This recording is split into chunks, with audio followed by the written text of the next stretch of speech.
Speaking on the air, first and third Sunday, 7 p.m., W5FC.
station calling, you're very weak into the repeater. You want to increase power, improve position.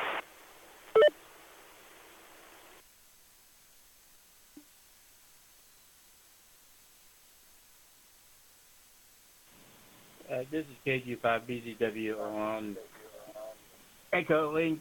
I was just trying the signal to my the estimator on my radio was actually been showing quite high for this repeater at the home location, and I think often I can hit the repeater when the estimator is this high with my radio, but apparently not. So KG5BZW, I'm clear.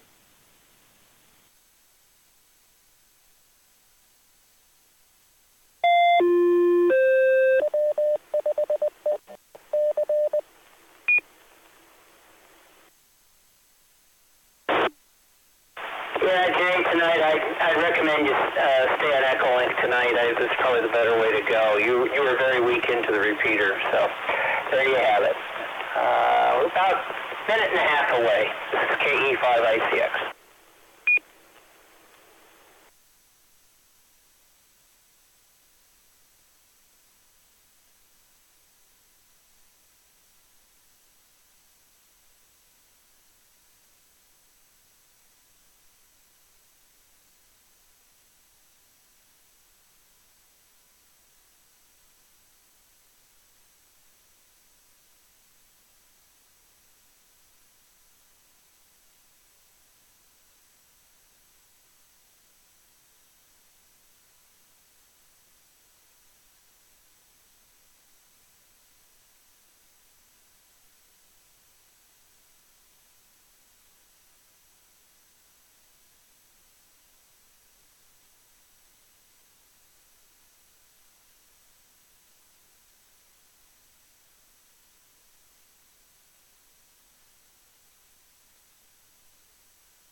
And does anyone need to use the repeater before we begin tonight's Skynet?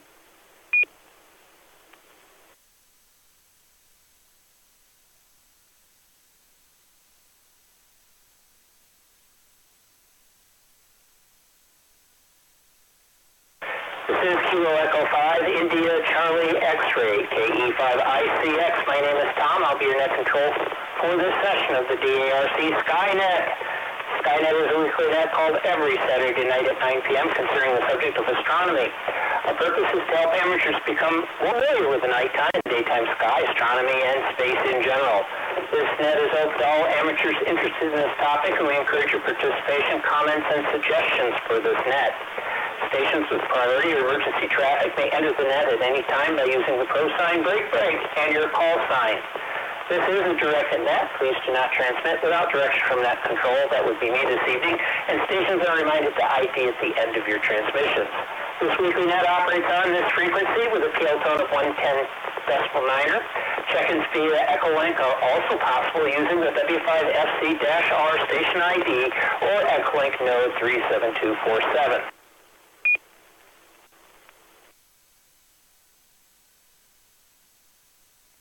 Tonight's topics, astronomy charts, pictures, and live audio-video links are available online. You can go to the club website, which is whiskeyfoxtrotcharlie.org, w5fc.org right now for a complete list. Remember to tell others about this popular net. All amateur operators are welcome, and you need not be a member of any amateur radio club to participate. This net is 90 minutes long and is structured in several parts.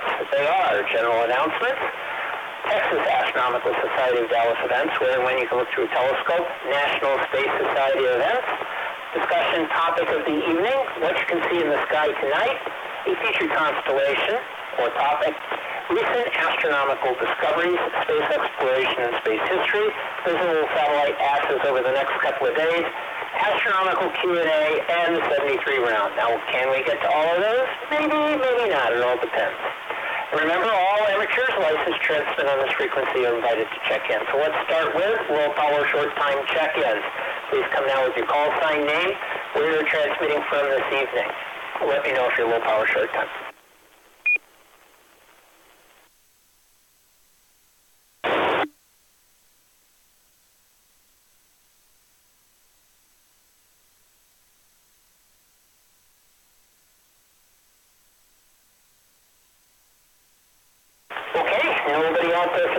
Echo 2 general check-ins. If you'd like to join us this evening, please come now with your call sign, phonetically, your name, where you're transmitting from. This is November 5 Bravo Bravo, Bill in Irving. This is November 5 Alpha Bravo Alpha, Andre in Dallas.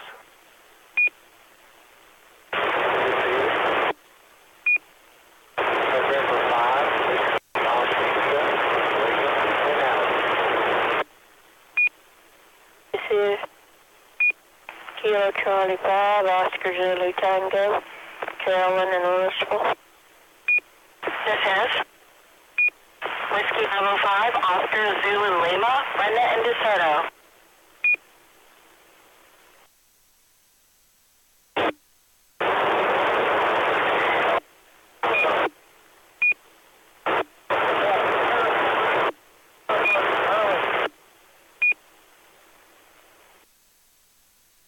This is Kilo Golf 5 Papa, Mike in Richardson.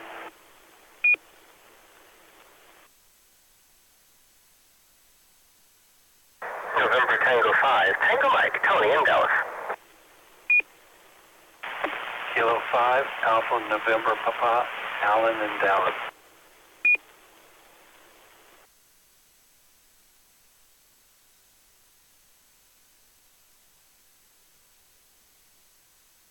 Is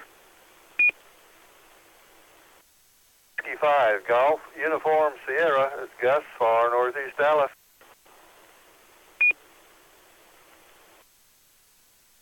Let's try this again. KG5 BZW, still weak, okay.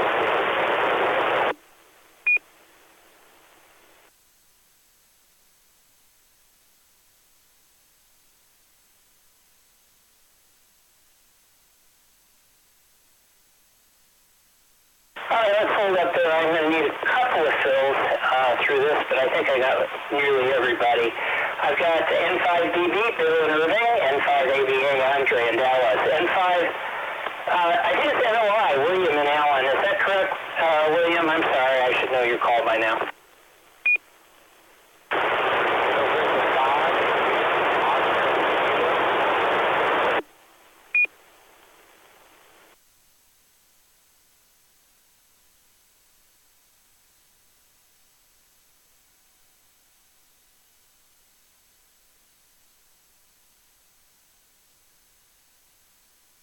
Alright, I still lost you. I'm looking through one of my old notes here. WOI, I found you. Whiskey Oscar India. November 5 Whiskey Oscar India. I've got you, William. KC5OZT, Miss Carolyn in Louisville. WB5OZL, Brenda, Miss Brenda in DeSoto. KG5P, Mike Richardson, NT5TM. Tony Dallas, K5ANP, Allen, Dallas. W5QS, Gus, Northeast Dallas. KG5PZWJ over in Weatherford. And you're still in a week, Jay, but I got your call sign out of that over there.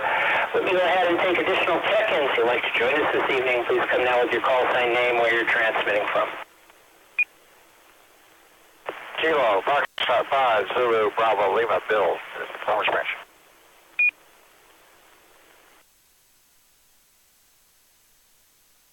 This is Kilo Charlie 5, my Papa Oscar, Jamie, North Dallas.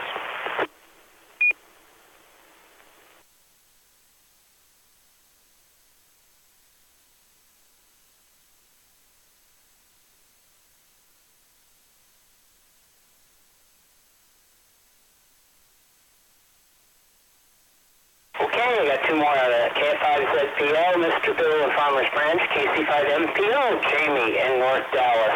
Take one more over here. I know the Cowboys are on. I'm watching. Cowboys 10. Seahawks are 6.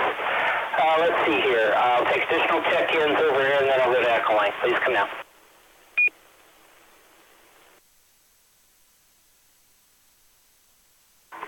This is Alpha Charlie 9 Kilo Victor. Romy, Grapevine.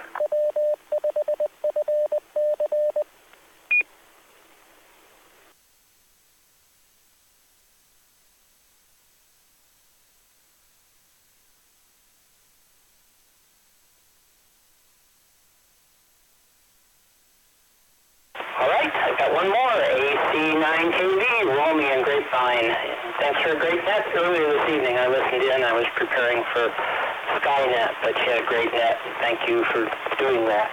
Okay, let's go over to Echolink. I'll take Echolink check-ins. If you'd like to join us this evening, please come now. Echolink only.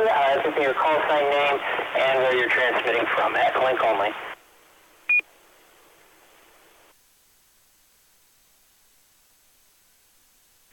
This is November 5, Yankee Echo Oscar, Stephen in San Antonio.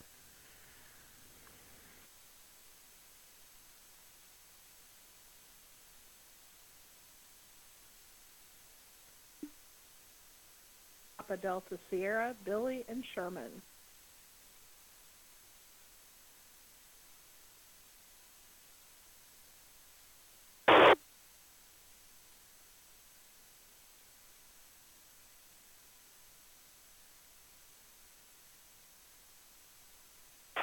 I'll take those two. I think everybody else has already checked in over air. I've got N5YEO, Stephen in San Antonio, welcome back. K5BDS, Miss Billy over in Sherman. All right, on this round, anybody, any mode, if you'd like to join us, have not checked in, please do so now with your call sign name and where you're transmitting from.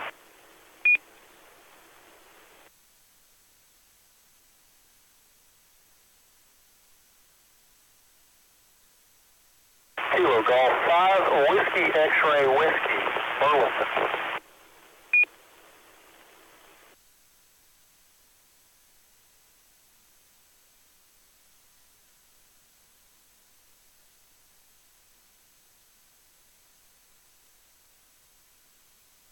Okay, I got one more out of that. I got KG5 Whiskey in Burleson. Can I get your name, please? Sure, name is Dutch.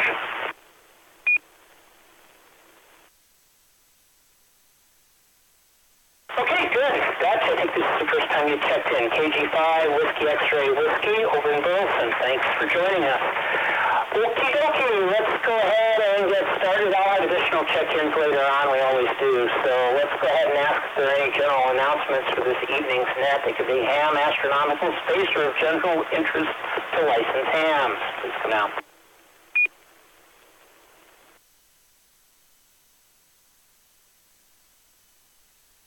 November Tango 5, Tango Mike.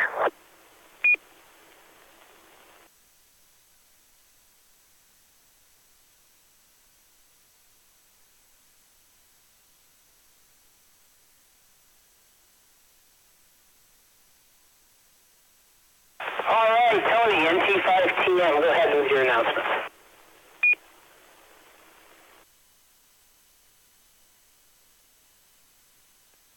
Thank you, Tom. I'd like to remind everyone that this is not the last bit of the evening. We have the Astro movie discussion coming up tonight at 10:30. We're going to be talking about a movie, Destination Space. It was a television pilot for a series that was never bought. Looks like it's something right out of the famous Collier's magazine series from the early 50s. Should be an interesting discussion. That's tonight at 10:30.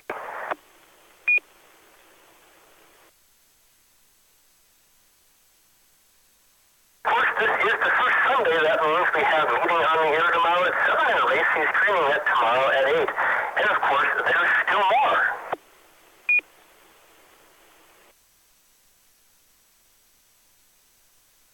We'll have the Ham Fixins Net this Monday at 7 p.m. and the Dallas Amateur Radio Club meeting. The monthly meeting is this coming Tuesday. We did not meet on the 1st because it was a holiday. This coming Tuesday, I'll be presenting on Knots and Ropes in Amateur Radio. Kind of some fun stuff, actually. Takes us all back to our scouting days. And the board meets at 6. The general meeting is at 7. Both are free and open to the public. Both take place in the 3rd floor community room of Dallas Medical Center, the northeast corner of Webb Chapel and LBJ. And finally, if you're interested in participating in a special event, K5M, a field-based special event, brought to you by 3 area amateur radio clubs from ours, Irving and us.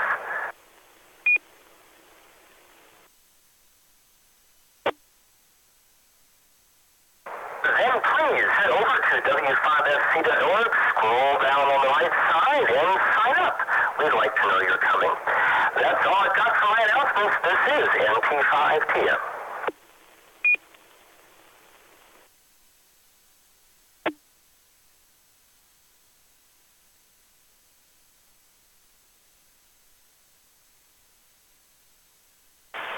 All right, thanks, Tony. And I'm getting word very late over on the other side of the room here that we will have the two candidates that are running for North Texas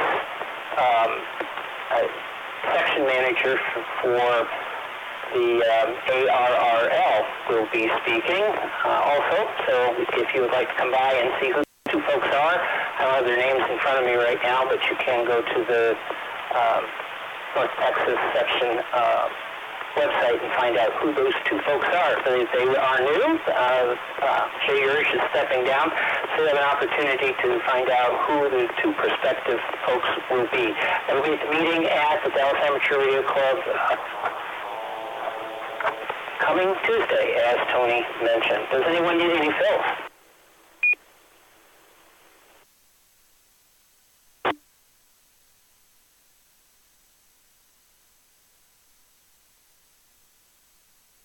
All right, let's see here. Let me go ahead and tell you what the Afterglow movie night is. I was going to do Texas Astronomical Society of Dallas. Is there anyone on frequency who would like to talk about the TAS? Please come out.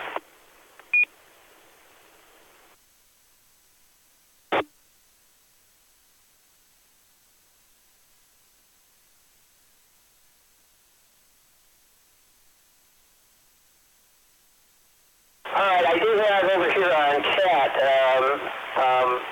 we have Eric, K5QDQ. I'm going to go ahead and check him in.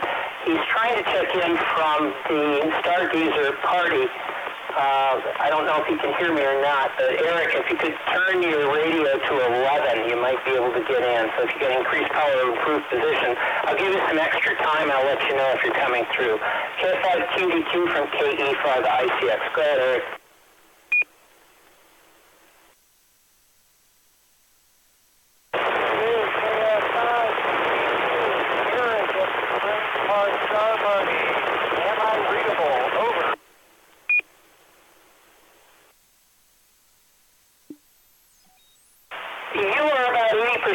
If you could turn up power a little bit more or improve position or shout.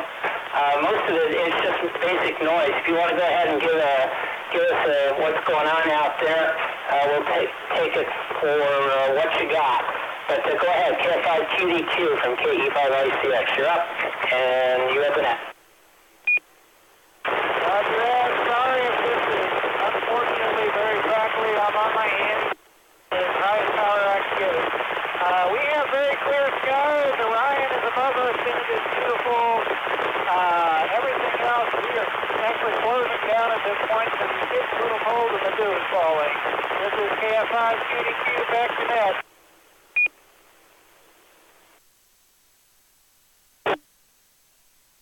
Okay, thanks, Eric, and you did come through much better that time. I could read all of it. So you're closing down for the evening. To remind everyone that the Texas Astronomical Society does have a weekly star party for the first 4 weeks of every month. All you have to do is go to the texasastro.org website and you'll get complete information. Just click on the calendar and then pick Saturday night and you'll find out which of the 4 sites that they have where they have star parties. Now, obviously, not every night is great like tonight, so if it is canceled due to weather, or also because it's dark, sometimes it can be treacherous. If it's slick, and they will cancel even though it may be clear skies, particularly after a rainstorm. So in any case, you want to know before going out there if they're there, by all means, check their website, texasastro.org. Click on the calendar, and they do update that with the latest information in the calendar. If it's been canceled for that evening, it will say canceled. If it's on, it'll say it's on. You can also go to their Facebook page, which is, I believe, Texas Astronomical Society. We'll just put that in. You'll be able to find it, and you'll get even more up-to-date information. Usually the person who's running the event that evening will give a go, no-go, and who might be out there. So we'll give a little additional information.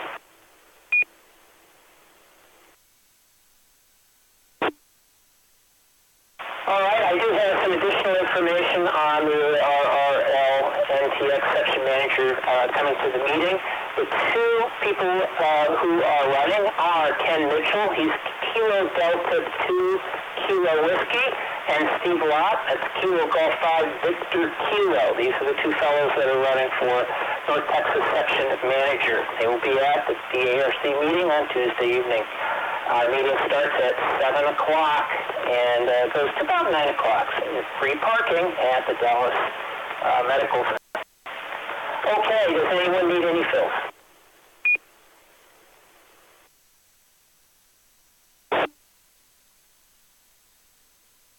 Let me give you the Afterglow movie information.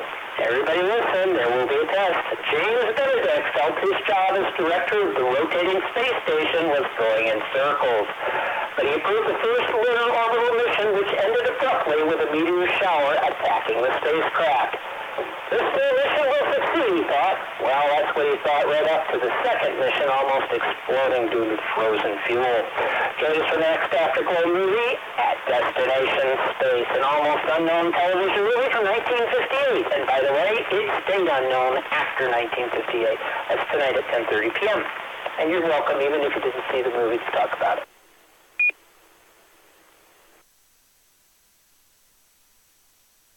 Okay, next up I have Bill. I wasn't sure if you'd be back or not, but it sounds like you're there. Do you have anything from the National Space Society this evening?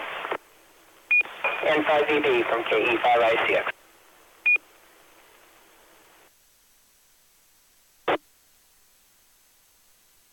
Tom, this is N5VB. I'm warning you, I've got a cold, so if I cough during my transmission, I apologize in advance. The next National Space Society of North Texas meeting is going to be a week from tomorrow, on Sunday, January the 13th. The local chapter of the National Space Society always meets on the second Sunday of each month, except in December, when things are different. So anyway, the other things going on. So that's what's coming up. I have no recent local information, and unfortunately with the partial government shutdown, a lot of the other NASA and other feeds are kind of in limbo. So there's not a lot of other information. I do know that the Mars Insight spacecraft a couple of weeks ago did deploy successfully the seismometer. But I believe that the thermal probe is supposed to be deployed later here in January.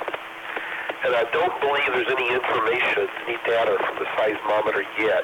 I haven't been able to notice any, at least, on any place I've discovered. And then there's a lot of information about MU-69. So I'm assuming somebody's going to talk about it. If not, let me know, because I can tell that story in 5BB.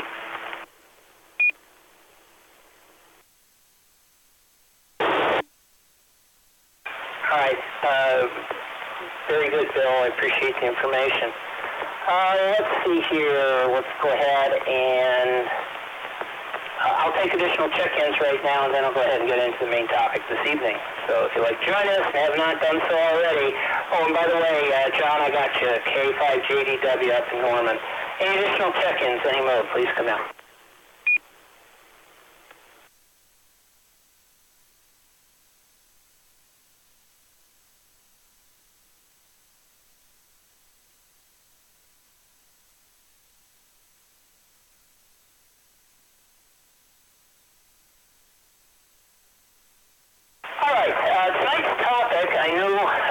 There's been a lot going on, and I think Tony will probably fill us in on any parts I do not. There has been a landing on the far side of the moon. This is the first time ever by Chang 4. This is a Chinese lander and rover, a combination of both. If you go to the w5fc.org website, you'll see some of the links there, some of the pictures, initial pictures it took, or you can just go ahead and Google it and you'll find what's out there. There's an article that came from BBC News by Paul Rincon. He wrote an interesting article, and I thought I'd share it with you this evening, having to do with why China is going to the moon. Some of it's pretty obvious, some not so much, but he also has an explanation of some of the things that have occurred. So it's a bit of an informative article as well as a newsworthy piece too, so it's a little bit of both. So this is what he said.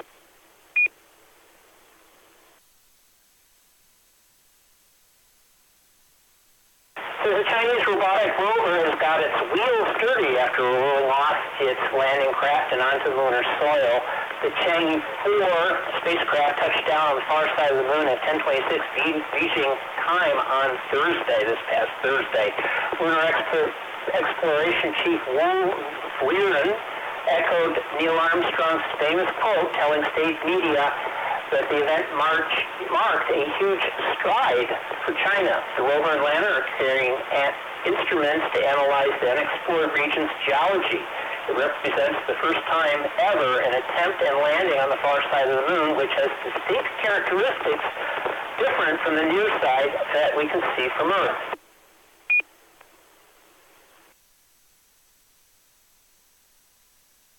According to the Guardian newspaper, we're told state broadcaster CCTV, the separation of Chang'e 4's rover was smooth and perfect. The rover rolled only a small step onto the moon, but it represented a huge stride for the Chinese nation. The rover touched lunar surface at 22:22 Beijing time, about 12 hours after the landing. The event was captured by a camera on the lander, and the images were sent back to Earth via a relay satellite. I've got some on that picture of that in the thing. It says China has chosen the name for its rover, U-2-2. You try and say that, following a worldwide poll to name the rover in August. In Chinese folklore, U-2 is a white pet rabbit of Chang'e, the moon goddess who lent her name to the Chinese lunar mission.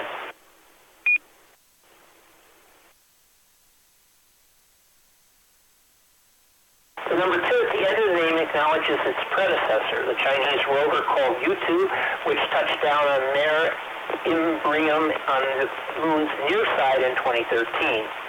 So why is the moon landing so significant? Well, previous moon missions had landed on the Earth-facing side, so this is the first attempt to explore the rugged far side surface. Some spacecraft have crashed into the far side, either after system failures or after they had completed their missions. Yi Quanxi, an astronomer at Caltech, told the BBC this was the first time China had attempted something that other space powers had not attempted before.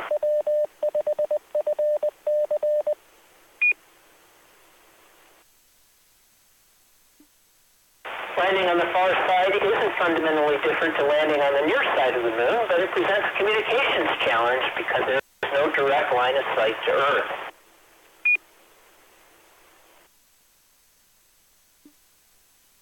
The Chang'e 4 was launched from Xichang Satellite Launch Center in China on December 7th. It arrived in lunar orbit on December 12th. It was then directed to lower itself toward the moon, being careful to identify and avoid obstacles, Chinese state media said. The Chang'e 4 probe is aiming to explore a place called the Von Karman crater, located within the much larger South Pole Aitken SPA basin, thought to have been formed by a giant impact early in the moon's history. This huge structure was over 1,550 miles in diameter and 13 kilometers deep, one of the largest impact craters in the solar system and the largest, deepest, and oldest basin on the moon. Andrew Coates, professor of physics at UCL's Space Science Laboratory in Surrey, England, told the BBC.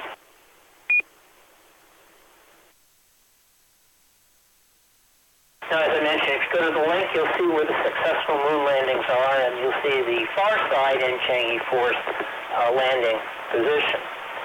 So let's see here. We have the event responsible for carving out the SPA basin is thought to have been so powerful it punched through the moon's crust and down into a zone called the mantle. Researchers will want to train the instruments on any mantle rocks exposed by the calamity. The science team also hopes to study parts of the sheet of melted rock that would have filled in newly formed South Pole basin, allowing them to identify variations in its composition. Another objective is to study the far side regolith. That's soil, but you can't call it soil because that would be biological, so it's regolith. The broken up rocks and dust that make up the surface, which will help us understand the formation of the moon.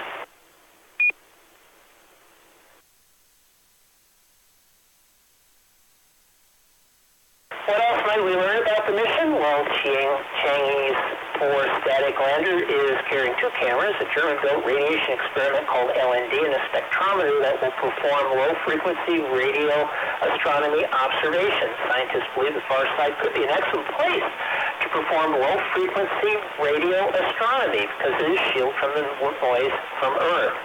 The lander also carried a container with 6 live species from Earth: cotton, rapeseed, potato fruit fly yeast, and Arabidopsis, a flowering plant. They put that in parentheses just for me, to try to form a mini biosphere. The Arabidopsis plant may produce the first flower on the moon, Chinese state media says. Other equipment and experiments include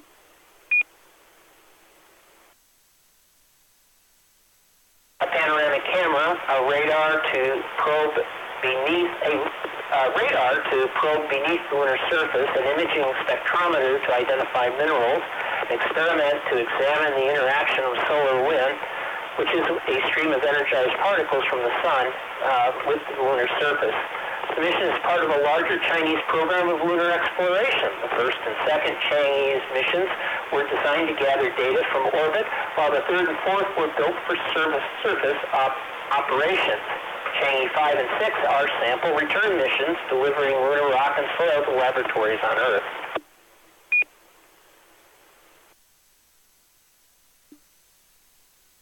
Is there a dark side of the moon? The Earth side is sometimes referred to as the dark side, though dark in this case means unseen rather than lacking illumination. In fact, both the near and far sides of the moon experience daytime and nighttime. Scientists prefer to use far side to avoid confusion. But because of the phenomenon called tidal locking, we see only one face of the moon from Earth. This is because the moon takes just long enough to rotate on its own axis as it takes to complete one orbit of Earth. The far side has a thicker, older crust and is topped by more craters. There's also very few of the Mera, the dark basaltic seas created by lava flows that are evident on the far side.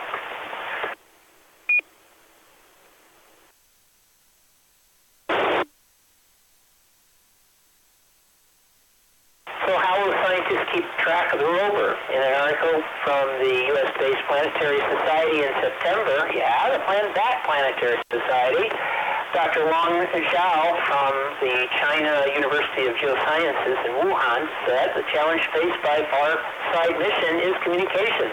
With no view of Earth, there is no way to establish a direct radio link. So the landers must communicate with the Earth using a relay satellite called Qingqiao, or Magpie Bridge, launched by China last May. Qingqiao orbits 65,000 kilometers above the moon around a Lagrange point, a kind of gravitational parking spot in space where it remains visible to the ground stations in China and other countries such as Argentina.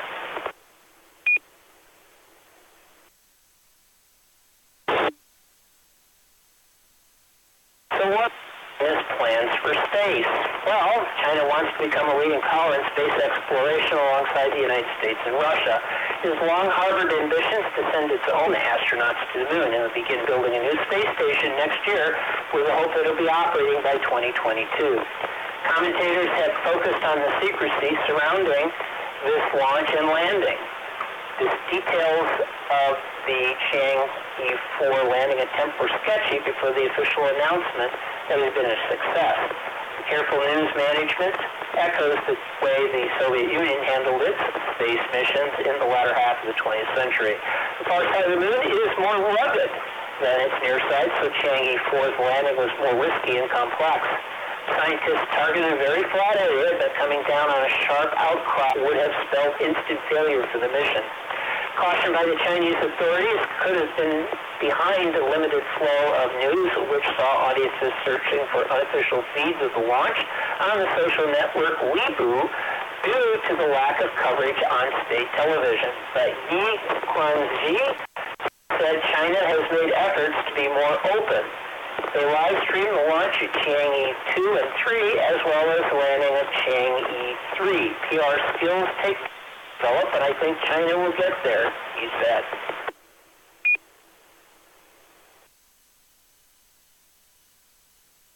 So there you have it. That was the report, and brought us up to date on what the Chinese have been doing with moon missions. So I'll go ahead and ask, does anybody have any questions or additional comments? Please come out.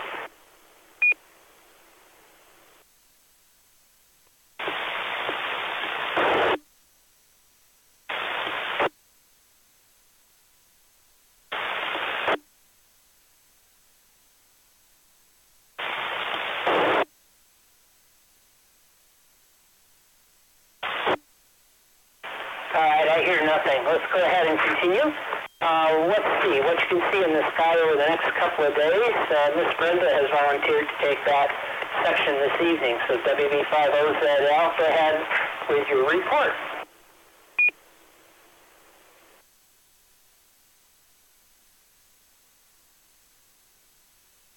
This is WB5OZL.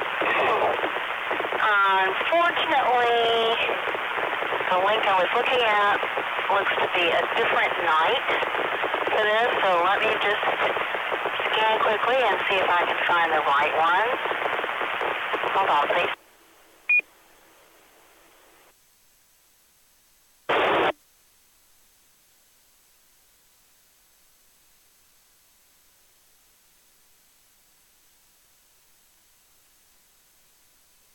Okay, I think we got it.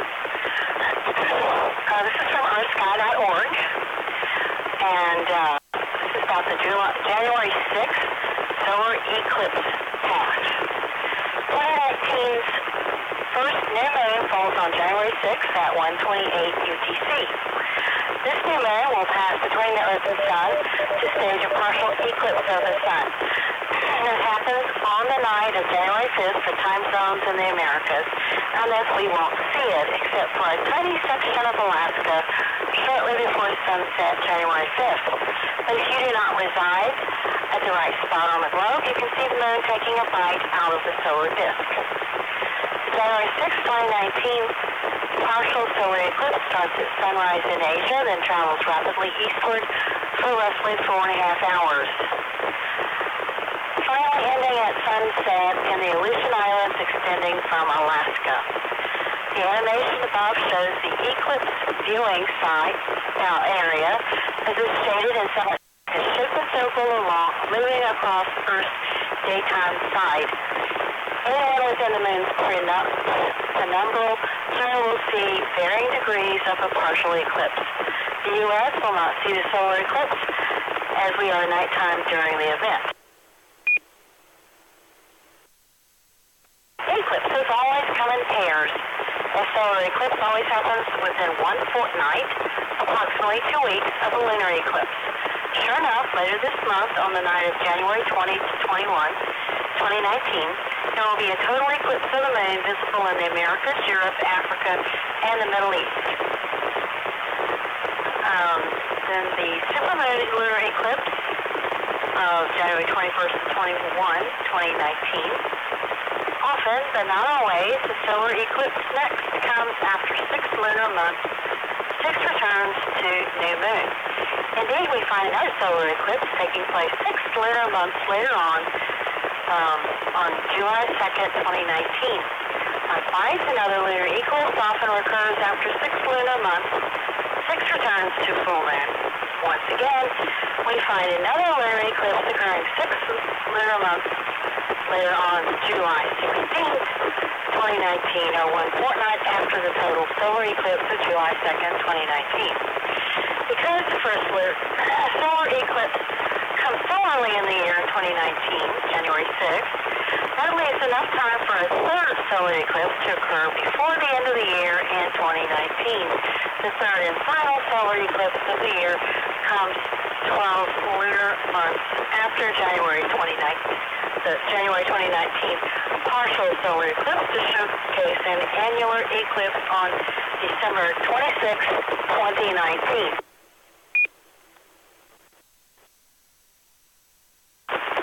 One fortnight, or 1/2 lunar month following the year's final eclipse, December 26th, will bring about the first eclipse of 2020 on January 10th, 2020. But since this eclipse will be difficult to see, it will be a difficult to see penumbral eclipse of the moon, chances are it will pass without any fanfare. The partial solar eclipse on January 5th and 6th, 2019 is visible within the eclipse viewing area, but must be watched with proper eye protection. Bottom line, the new moon falling on January 6th, 2019 at 1:28 UTC will pass between Earth and Sun to stage a partial eclipse of the Sun visible from Asia. That is it. Back to that. WP50ZL.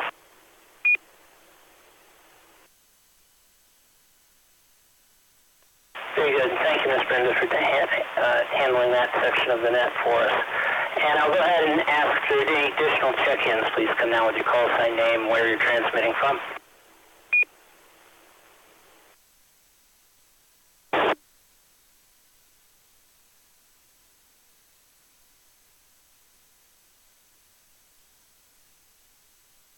Okay, hearing none, we'll go ahead and go to the next section of the net this evening, which is featured Constellation. I remind everyone that there are links on the w5fc.org website, so you can see the pictures, star maps, and all that jazz. So, Ms. Carolyn, KC50ZT, are you ready for the report?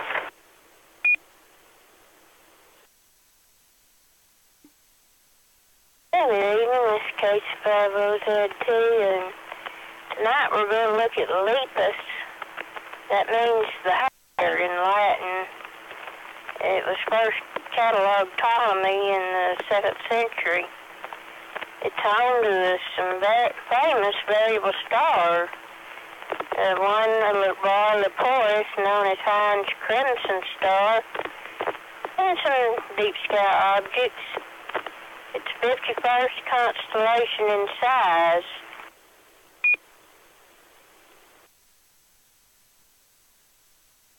Lepus is usually shown as a hare or rabbit being chased by the hunter Orion or by his hunting dog, Canis Major and Minor. It's located under Orion's feet, but it's not associated with any particular myth.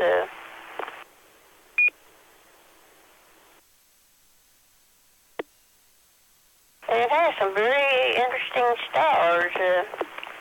The first one, Alpha, also known as Arneb, A-R-N-E-B, that's Arabic, which means the hare.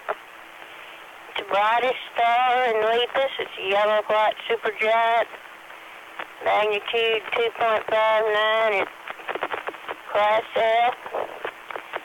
And Alpha is a very old dying star, which is either still expanding or has passed through the supergiant stage and is in the process of contracting and heating up.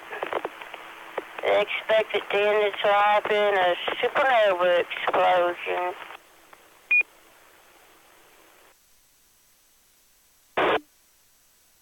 Now we have Mu Lepus. It's a blue-white subgiant class B, and its magnitude 3.26.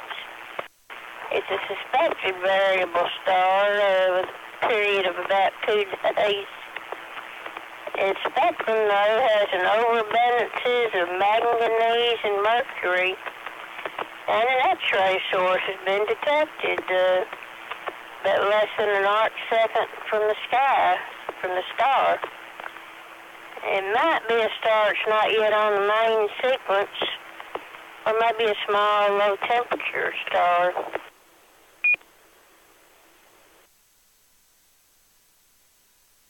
And we have Gamma Lepus, Class A, main sequence star at magnitude 3.6, and it's a member of the Ursa Major moving group. Slightly larger than the sun, and it is a high priority target for the terrestrial planet finder mission. So it may have some planets around it.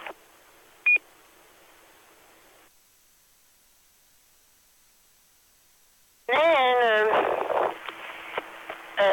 this constellation has some interesting variable stars. The first one we'll look at is RX Lepus. It's a semi-regular variable, class M. It's a red giant. Its magnitude varies between 5 and 7.4. And I don't know if I've sent a chart over because this is one you can follow completely with binoculars. It's found right next to Iota Lepus. And you say, where's that? That's about 4 degrees south of Rigel and Orion.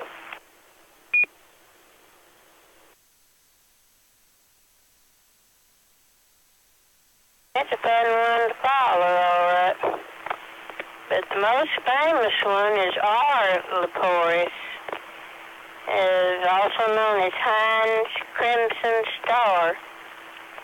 And this is a carbon star, class C, and it's a well-known variable.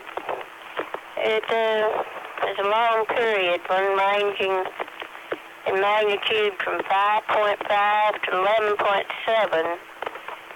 So it's a long period myriad variable, and it has a period of over a year, 418 to 441 days. But I sent the charts for it, too, in case you want to follow it.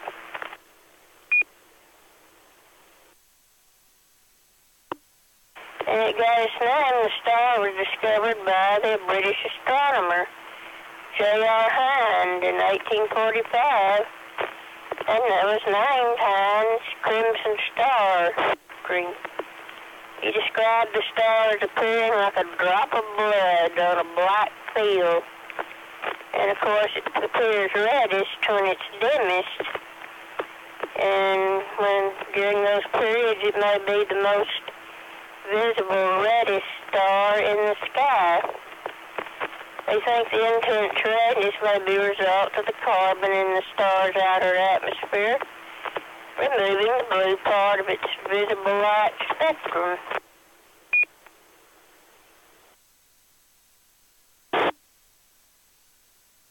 Okay, we'll look at a couple of the deep sky objects.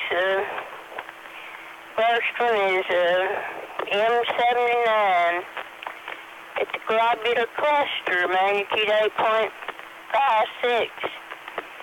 Discovered by Pierre Michel in 1780, and then Messier included in its catalog.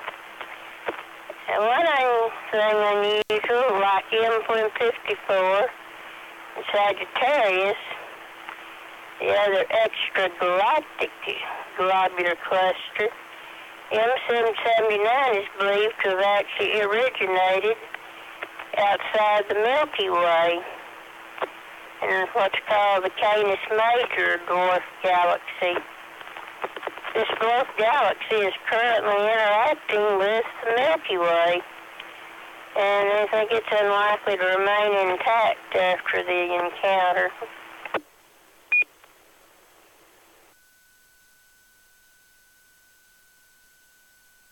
And we have an unusual nebula, IC418. and it's called the Spirograph Nebula. Everybody's old enough to remember those.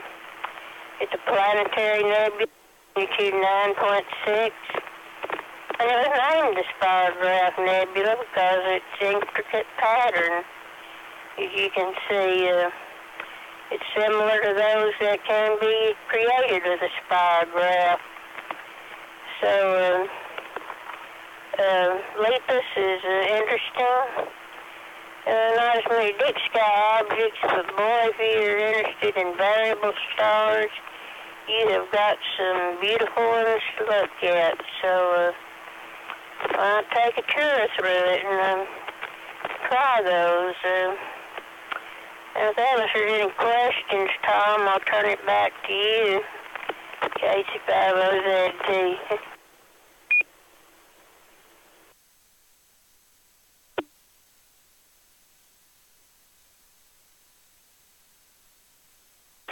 Okay, very good. This is Tom. Thank you, Miss Carolyn. This is Tom, KE5ICX and Net Control for tonight's Skynet. Let's go ahead. I've done a number of check-ins, so we'll just move on to the next section of the net this evening. Miss Brenda, you're back. Pressed into service one more time. WV5OZL, what do you have for us for recent astronomical discoveries? Well, it is my pleasure. This is WV5OZL. The first article is entitled Dark Matter on the Moon. Scientists have found evidence that dark matter can be heated up and moved around as the result of star formation in galaxies.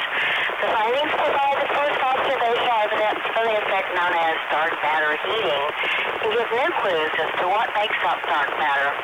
Research is published today in the journal Monthly Notices of the Royal Astronomical Society. In the new work, scientists from the University of Surrey, Carnegie Mellon University, and ETH Zurich set out to hunt for evidence for dark matter at the centers of nearby dwarf galaxies. Dwarf galaxies are small, faint galaxies that are typically found orbiting larger galaxies like our own Milky Way. They may hold clues that could help us to better understand the nature of dark matter. Dark matter is thought to make up most of the mass of the universe. However, since it doesn't interact with light in the same way as normal matter, it can only be observed through its gravitational effects. The key to studying it may, however, lie in how stars are formed in these galaxies. When stars form, strong winds can push gas and dust away from the heart of the galaxy. As a result, the galaxy's center has less mass, which affects how much gravity is felt by the remaining dark matter. With less gravitational attraction, the dark matter gains energy and migrates away from the center, an effect called dark matter heating. The team of astrophysicists measured the amount of dark matter at the centers of 16 dwarf galaxies with very different star formation histories. They found that galaxies that stopped forming stars long ago had higher dark matter densities at centers than those that are still forming stars today. This supports the theory that the older galaxies had less dark matter heating. Professor Justin Reed, the author of the study, and head of the Department of Physics at the University of Surrey, said, "We found a truly remarkable relationship between the amount of dark matter at the centers of these tiny dwarfs and the amount of dark formation that they have experienced over their lives.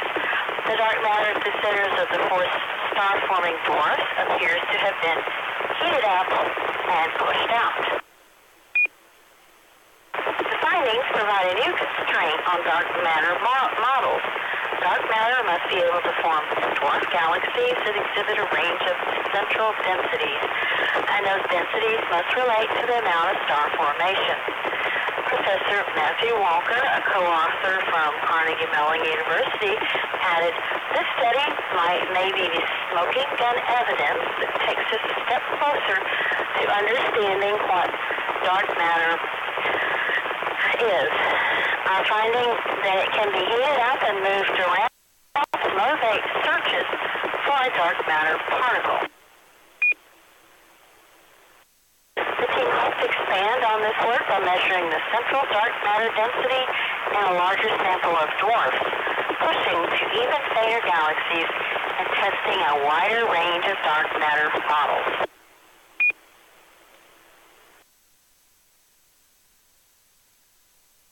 So the next article is entitled, Juno Mission Captures Images of Volcanic Plumes on Jupiter's Moon, Io. A team of space scientists has captured new images of a volcanic plume on Jupiter's moon, Io during the Juno mission's 17th flyby of the gas giant. On December 21st, during winter solstice, 4 of Juno's cameras captured images of the Jovian moon Io, the most volcanic body in our solar system. JUNO-CAM, the Stellar Reference Unit, SRU, the Jovian Infrared Auroral Mapper, DIRAM, and the Ultraviolet Imaging Spectrograph, UVS, observed Io for over an hour, providing a glimpse of the moon's polar regions as well as evidence of an active eruption. We knew we were breaking new ground with the multi-spectral campaign to view Io's polar region, but no one expected living is so lucky as to see an active volcanic plume shooting material off the moon's surface, said Scott Bolton, principal investigator of Juno mission and associate vice president of the Southwest Research Institute's Space Science and Engineering Division. This is quite a New Year's present showing us that Juno has the ability to clearly see plumes. JUNO-CAM acquired the first images on December 21st at 12 o'clock, 12:15, and 12:20, coordinated universal time, before Io entered Jupiter's shadow. The images show the moon half illuminated with a bright spot seen just below the terminator, the day-night boundary. The ground is already in shadow, but the height of the plume allows it to reflect sunlight, much the way mountaintops of clouds on the Earth continue to be lit after the sun has set, explained Candace Hansen-Kaharchek, the JUNO-CAM lead from the Planetary Science Institute. At 12:40 UTC, after Io had passed into the darkness of total eclipse behind Jupiter, sunlight reflecting off nearby moon Europa helped to illuminate Io and its plume. SRU images released by SWRI depict Io softly illuminated by moonlight from Europa. The brightest text feature on Io is in the image is thought to be a penetrating radiation signature, a reminder of this satellite's role in feeding Jupiter's radiation belts, while other features show the glow of activity from several volcanoes. As a low-light camera is designed to track the stars, the SRU can only observe Io under very dimly lit conditions. December 21st gave us a unique opportunity to observe Io's volcanic activity with the SRU using only Europa's moonlight as our light bulb, said Heidi Becker, lead of Juno's radiation monitoring investigation at NASA's Jet Propulsion Laboratory. Sensing heat at long wavelengths, the DIRAM instrument detects hot spots in the daylight and at night. Though Jupiter's moons are not DIRAM's primary objectives, every time we pass close enough to one of them, we take advantage of the opportunity for an observation, said Alberto Adriani, a researcher at Italy's National Institute of Astrophysics. The instrument is sensitive to infrared wavelengths, which are perfect to study the volcanism of Io. This is one of the best images of Io that DIRAM has been able to collect so far. Well, this article goes on a while. I think I'll go ahead and stop. Both of these are from ScienceDaily.com.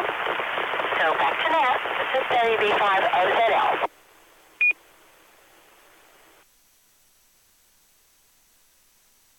Okay, thank you, Ms. Brenda, and this is KE5ICX, Net Control for tonight, Skynet.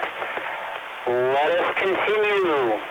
Next up is Tony, NT5TM. He has for us space exploration and space history. So, Tony, the net is yours.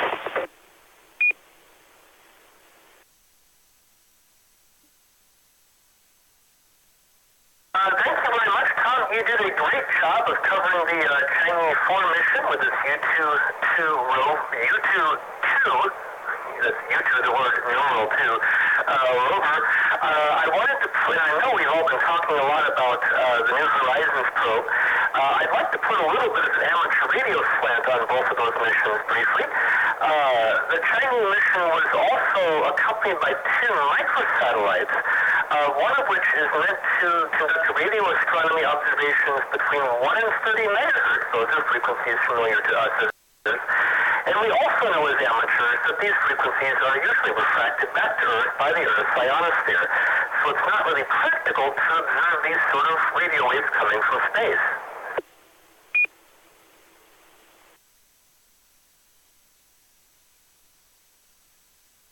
In fact, people often ask why we have never put any sort of astronomy equipment on the moon, either a radio telescope or an optical telescope. The answer is that the moon gets very hot. When you're up in space, you only have to contend with direct heating from the sun and, well, the cooling of the natural vacuum of space. It's about 3 degrees Kelvin if you look into the blackness between the stars. But on the moon rocks get very hot, and this radiation can deform lenses and mirrors, and also create quite a bit of radio interference, surprisingly. So it's not really practical to conduct most kinds of astronomy from the surface of the moon because you have all those hot rocks. But that microsatellite will conduct some radio astronomy will in orbit around the moon, safe from the hot rocks and outside the ionosphere of the Earth.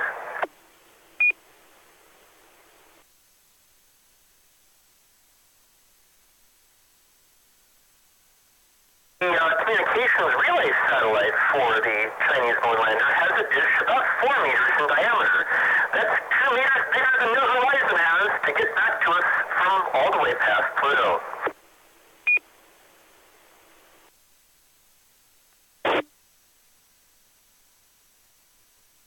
Most of us heard during earlier nets and, of course, all over world news, the New Horizons probe did complete its flyby past the very small Kuiper Belt object, only about 19 miles long, nicknamed Ultima Thule. This is pretty interesting. The data is going to be many months coming back to us, possibly as many as 20, in part because of the very, very low bit rates possible from 1 billion miles past Pluto.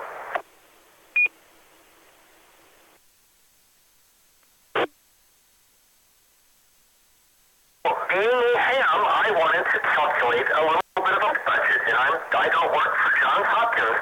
I've just got some publicly available handbooks meant to help people design space missions. Yes, there really are such things on the internet. I learned that the big antennas in the Deep Space Network have about 73 decibels of gain. The 2-meter antenna on New Horizons has about 42 decibels of gain. And the path loss between us and there is somewhere in the vicinity of 200 decibels.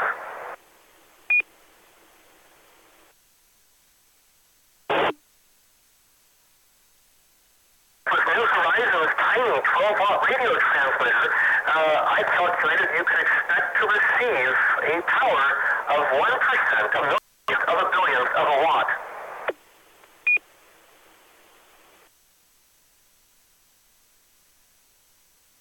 Don't worry, folks. I was wrong. It turned out that these back-of-the-envelope handbook figures have been improved upon since all these materials were published years ago. No, it's not 1% of a millionth of a billionth of a watt.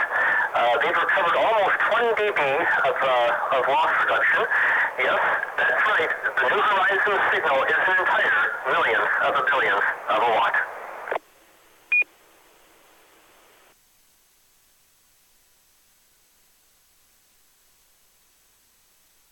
So one neat trick they can do with New Horizons, from a radio amateur point of view, its primary transmitter uses one kind of circular polarization. I think it might be left-handed. Its secondary transmitter uses right-handed circular polarization. So they can actually turn on both transmitters at the same time, and the signals don't interfere with each other because they have opposite polarization. But this is actually kind of expensive. New Horizons has a very tiny power budget, so turning on two of these 12-watt radio transmitters at the same time requires turning off a lot of other things, like the guidance and navigation system. So every time they try to do it, they have to turn off all the little maneuvering thrusters that keep the spacecraft stable and spin it to point it at the Earth. That uses up quite a fair amount of fuel, so they don't want to do that casually. Stop, spin, stop spinning, go back, stop, spin. Wait, stop spinning, go back to what you were doing. No, they can't do that. But it is a neat trick from the amateur radio point of view to gain them another 3 dB and twice the data rate against those, I guess it's apparently 183 decibels of path loss.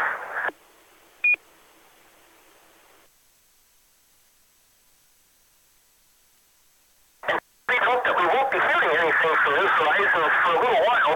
The sun is too close to the path between New Horizons and Earth. So because of interference, we cannot hear it for several more days.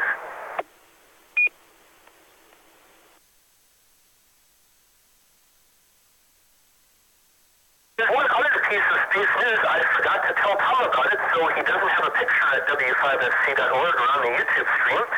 OSIRIS-REx gave us a present on New Year's Eve. It was overshadowed by the awesome news from New Horizons, but OSIRIS-REx has achieved orbit among the smallest thing ever orbited by anything built by humans. It's orbiting an asteroid only 500 meters across. It's like orbiting a hill. It has almost no gravity. To go into orbit, it used an 8-second burn from the smallest available thruster. Tiny.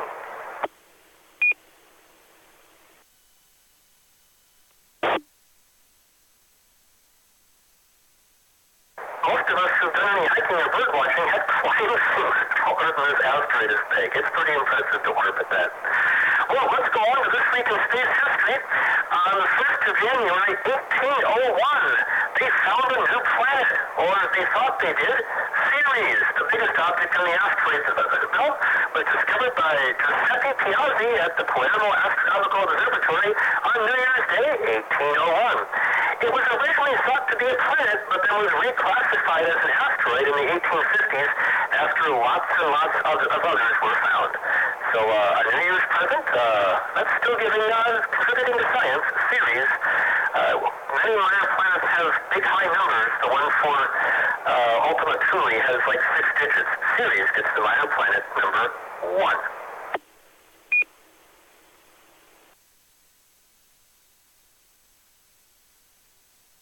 On the 1st of January 1961, the Mercury 13 astronaut trainees were announced. This was an unofficial group of astronaut trainees selected as part of a program to show that women could meet all the same flight qualifications as men. Now, the men still found a few things to be cranky about because the Air Force training schools refused to admit women. They could not be official military test pilots. They could only be civilian test pilots working for aircraft designers.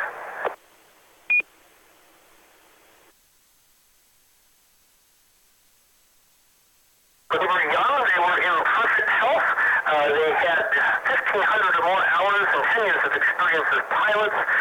They had degrees, and, well, they did really well.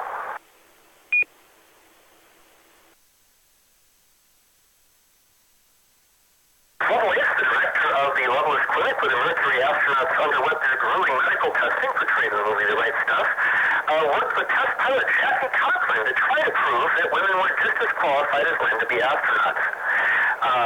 One of the 13 was even the wife of a U.S. senator, and they did manage to get some publicity through congressional hearings. Unfortunately, NASA maintained its position that astronauts could only be military test pilots.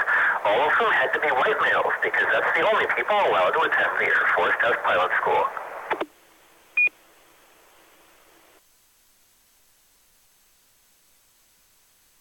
Now, oddly enough, the selection of these women may well have resulted in the first woman going into space. In 1962, a Soviet delegation, including the influential cosmonaut German Titov and cosmonaut Corps Commander Nikolai Kamenin, visited Washington.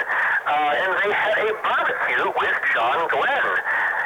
Glenn, who was already politically well-connected and thinking of a run for Congress, was an enthusiastic supporter of the Mercury 13. Cameron understood from Glenn that the first American woman would make a 3-orbit Mercury flight because they were already undergoing training.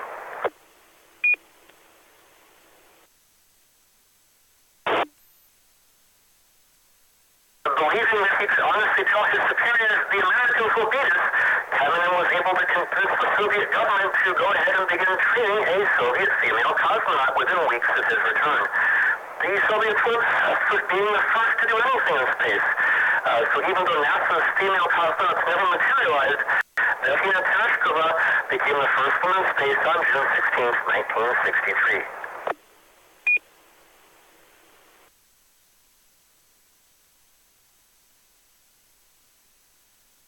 On January 2nd, 1920, Isaac Asimov was born. Born in the Soviet Union, of a Jewish family, he corrected that situation as quickly as possible. His parents smuggled him to the United States in their suitcase.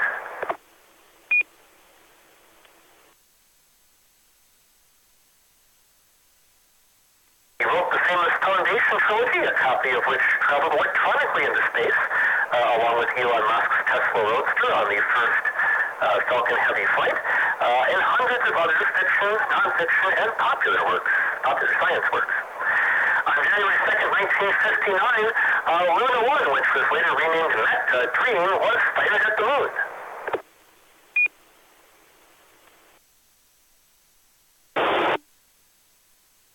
This spacecraft missed the moon, but was the first vehicle to enter a heliocentric orbit. It also released a large cloud of glowing orange sodium gas to aid in tracking from Earth. On January 3rd, 1999, the Mars Polar Lander was attempting its landing. Oops.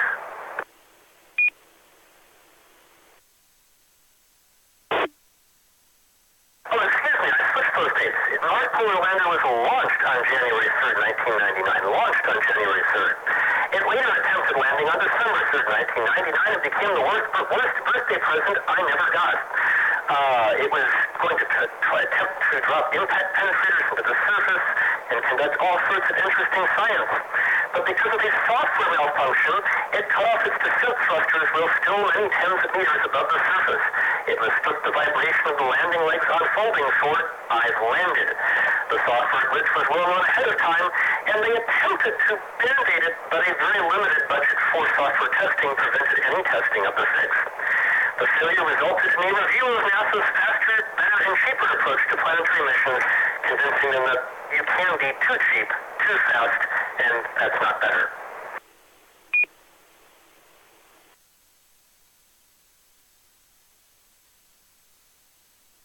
On January 4th, 2004, UTC, Mars Exploration Rover A Spirit landed on the surface of Mars. Spirit and Opportunity were two enormously successful probes. No software errors here. The Spirit became stuck in two and its last communication was sent in March of 2010.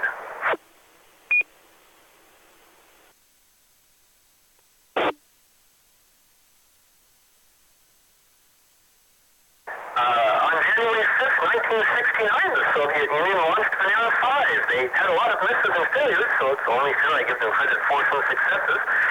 This was a Venus lander, and Venus is tough. If you think landing on a planet in a vacuum is hard, try flying through clouds of boiling sulfuric acid, only to land on a surface with a crushing atmospheric pressure, much greater than that of Earth.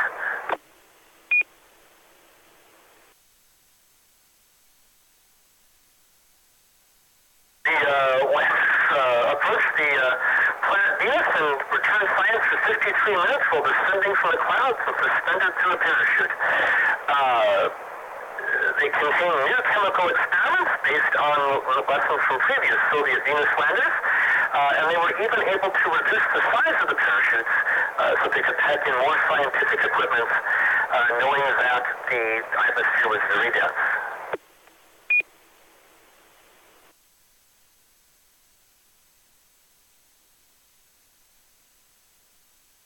Success and failures, but fortunately the failures are usually followed up by and so by 183 decibels of path loss, and how we managed to overcome that. NT5 PM. KG5P comment. Go ahead, Mike. This is KE5ICX. Yeah, Tony, this KG5P, Tony had mentioned Isaac Asimov, who's probably, well, I would say he is my all-time favorite writer. Asimov wrote a couple of autobiographies. Each one is as big as or as thick as a Greater Dallas phone book, Yellow Pages. But one of the things that I thought was really interesting was in his first book, which was called Of Memory Yet Green. He talked about the fact that he didn't really know his birth date. So he sort of arbitrarily picked 1920. He knew it was about that time, but he didn't really know if it was 1920 or 1921. And his mother had taught him to speak Yiddish. She was there from Russia, of course, as Tony mentioned, but he wished she would have taught him to speak Russian instead, but she taught him to speak Yiddish. But both those books should be available at the public library. They're absolutely fascinating. And Asimov not only talks about himself, but he also talks about Astounding Science Fiction magazine and John W. Campbell and that whole group. So I really recommend, if you want to get a really good book, to at least read his first volume. His first volume was called Memory Yet Green, and the second one was called Of Joy Still Felt. Great books, and all kinds of really good information. Another thing I might mention was he became a professor of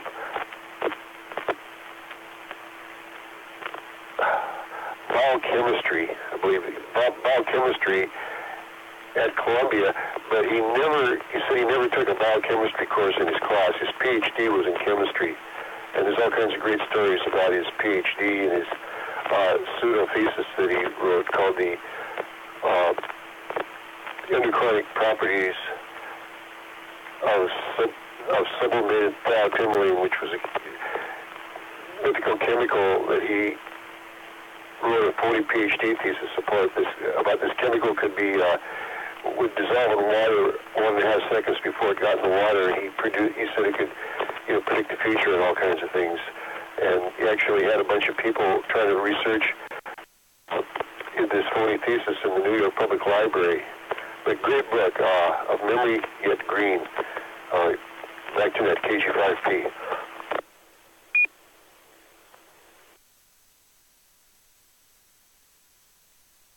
Okay, thank you, Mike. And yeah, I have a soft spot for Isaac Asimov. Myself, I wasn't aware of those autobiographies. I had dozens of his books growing up. Science, he even did religion, a couple of books on religion. And of course, all his short stories were fascinating, both the fiction and nonfiction. So, great mind, one of the most prolific science fiction and science writers of all time. So, yeah, I've got a soft spot for the fellow, too. This is KE5ICX. I'm net control for tonight's Skynet. We're beginning to wind it down a little bit. I'll go ahead and ask for any additional check-ins at this point, and then we'll get to probably will be the final section of the net tonight. Anyone who would like to join us, please come now. This is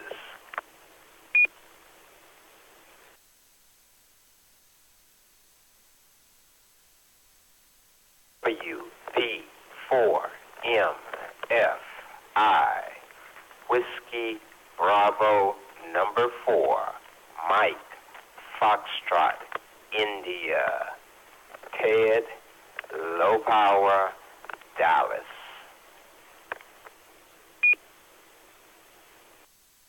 If I have the additional comment.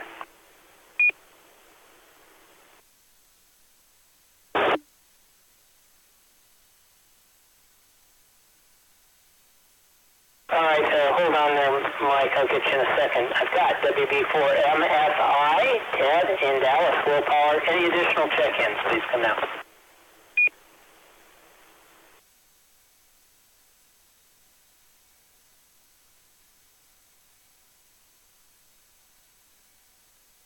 Okay, Mike, KG5P, go ahead.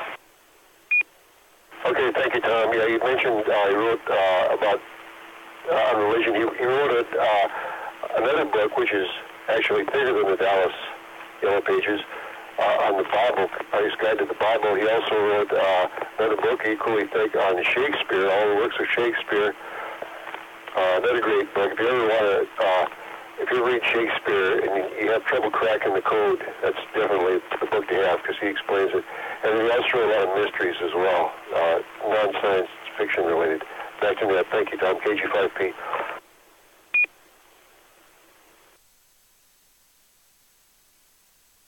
Very good, Mike. I was not aware of the mysteries. Learn something new about this fellow every day.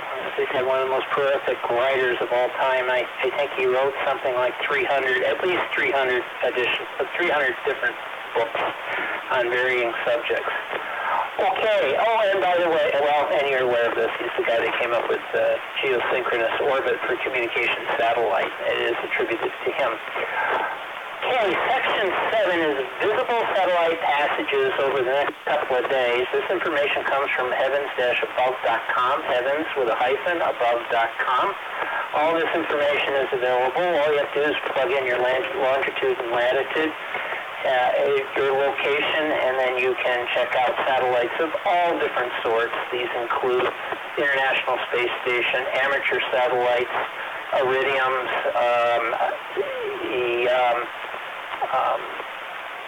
what else? I guess those are the ones that are of some interest. I do see here now, and maybe it's in there for a while, it says amateur radio satellites all passes. This looks like a goodie. I'm going to check into that. I had not noticed that until tonight when I brought it up. So I've got a few good passes. The International Space Station has kind of been out of it for a while. We've not had any decent passes with them. So, let's see here. We have one. This would be on January 13th, minus 3.5 magnitude at 1936 local time out of the south-southwest. Reaches its highest point at 1939 and goes into shadow. So this one goes about, well, not quite halfway through the Constellations, Fulmax, Phoenix, even. Wow, way south, I guess. Comes short of Eridanus. I can never say that correctly. Well, I can't say any of them correctly. So we got that. Next one up is the Tiangong 2. That's the Chinese space station. We talked about it earlier. It has a pass on January 6, 1.0 magnitude at 1839 out of the northwest to reach its highest point at 1842 at 64 degrees and then fall at 1846. So this pass is a pretty favorable pass, and you should be able to see it.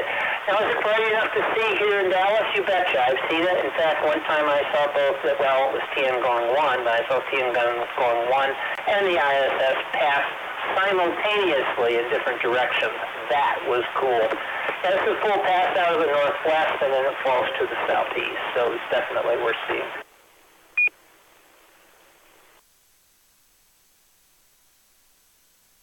And then finally this evening, I'm going to give you the Hubble Space Telescope.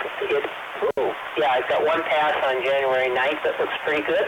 That's a 0.7 magnitude at 5:40 in the morning out of the west-southwest, reaches its highest point, 5:44 at 80 degrees, almost directly out overhead, and then falls at 5:48 local time. This looks like a pretty good pass. You should be able to see it here in Dallas. Oh, yeah, very, very good pass through Hydra, past Virgo, through Hercules, and then falls to the northeast.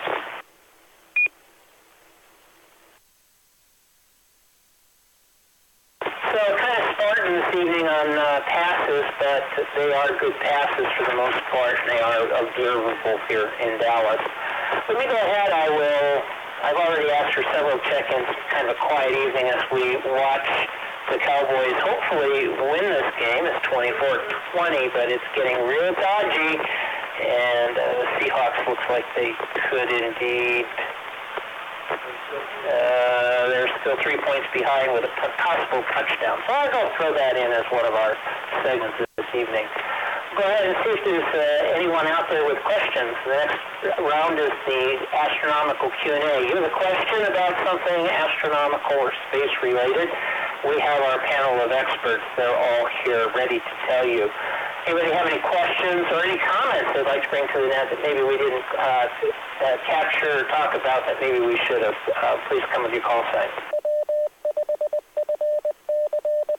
KC5P, I have another comment about Isaac Asimov.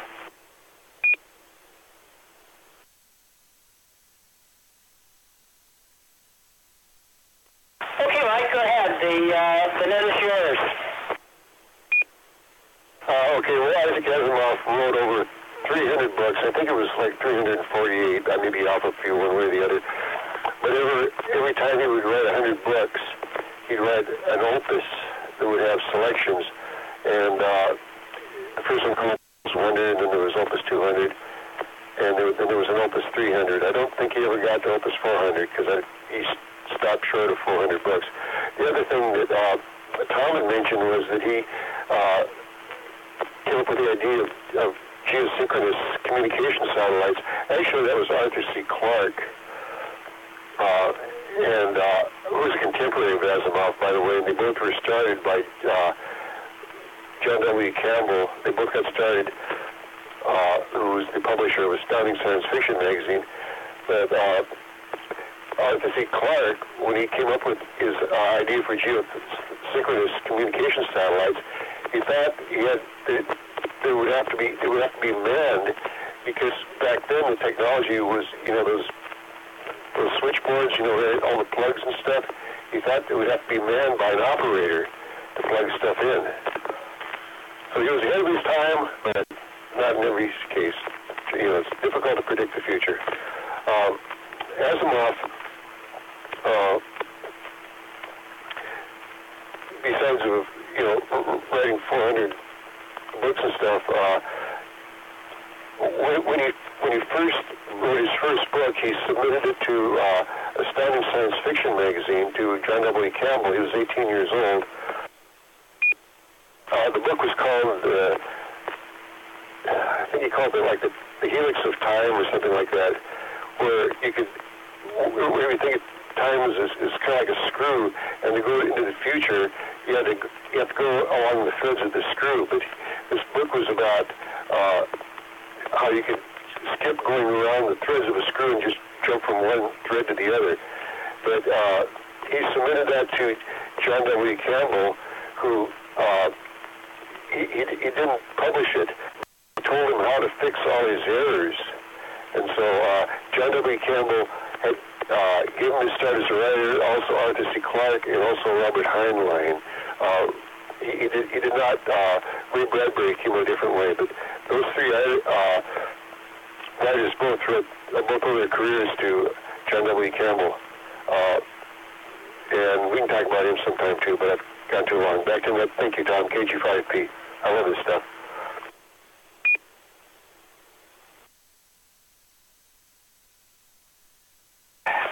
Thanks, Mike. Thank you for correcting me. You're right. And sometimes, with the John W. Campbell connection with all these guys, they're all from the same time period, so sometimes you get mixed up. They're all big brains. I won't belabor the point, but there are a lot of interesting facts about him that you might be interested in, such as his death, Isaac Asimov. Fascinating things. Never heard of the guy before? This is your opportunity. This is really fascinating stuff. He also, I didn't know this, Paul French, he is the pseudonym that he used for juvenile science fiction, the Lucky Star series. In fact, I did not know that. But I know who Paul French is, and now I really know who Paul French is. Golly, he could have the lifetime of 5 different people easily and still been successful and spread out all of these successes. That's 5 different people. Okay, I'll take final check-ins or any final comments. Please come down with your call sign. We're going to close it down for this evening. Normal state. KG5P, Paul French comment.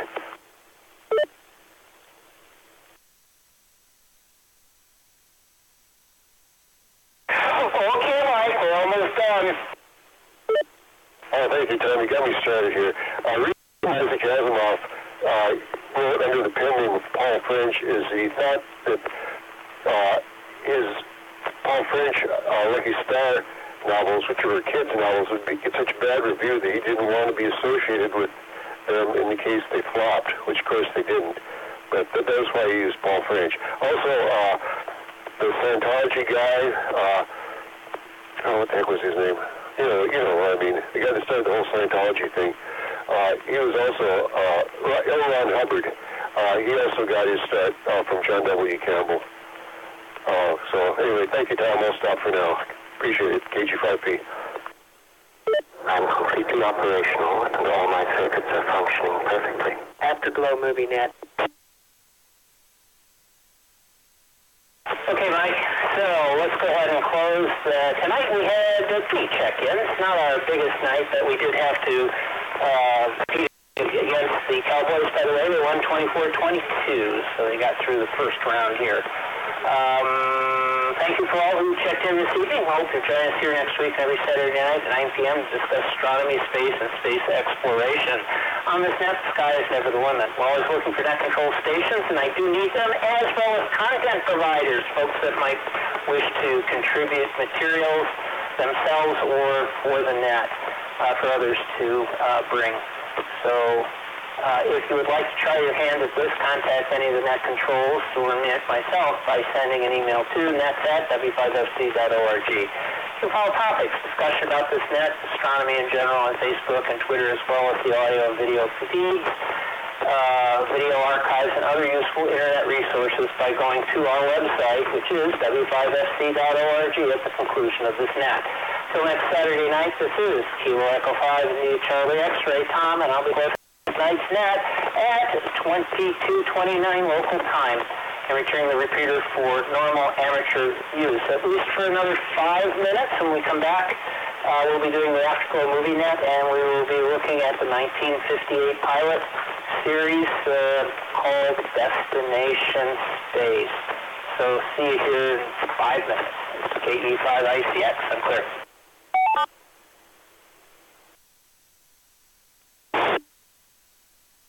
Great net, Tom. Thank you. KG5P.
friend at WV50ZL, are you there?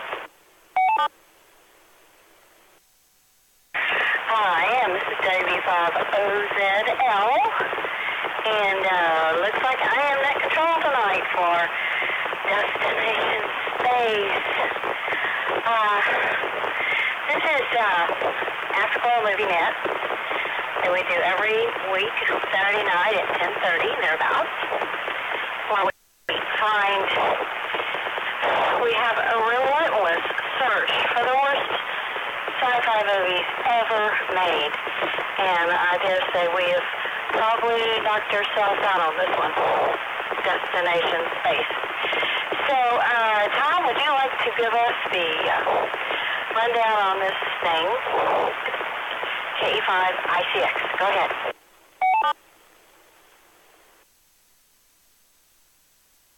Oh, yes, I would love to, because my summary is absolutely more fascinating than the actual movie. But that's my opinion. So here it is, a summary. Destination Space is 1959 American science fiction television film. It was produced and written by Rip Van Ronkel. Rip Van Ronkel, and directed by Joseph Peavney. Now that name should sound familiar. He directed almost half of all the Star Trek original series episodes. Here's the summary.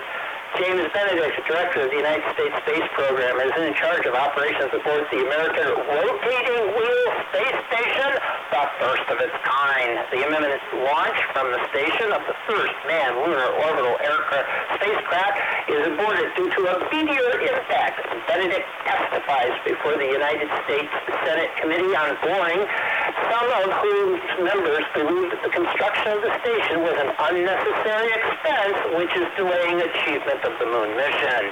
An impartial observer, Dr. Kirk Easton, is sent to the space station to observe operations as the crew prepares for the second attempt to launch the moon mission.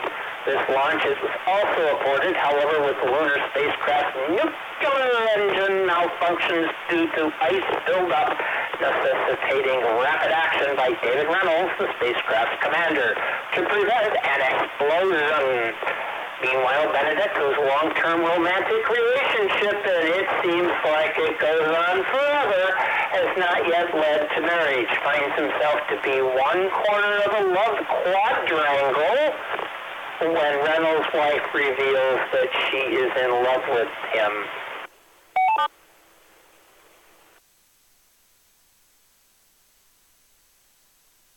According to science fiction scholar Darren Westfall, never heard of him, virtually no information is available about this film. Westfall speculated that Destination Space, a joint production of Paramount Pictures and CBS, was actually a pilot for a prospective TV series about space travel produced in competition with the pilot for Men in Space. According to Westfall's theory, CBS chose the latter series, which debuted in 1959.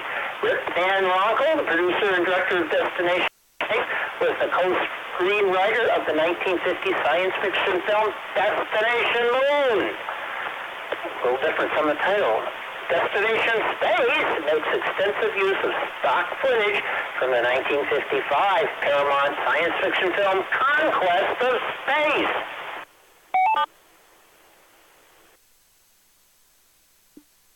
And with that, it has a running time of 51 minutes.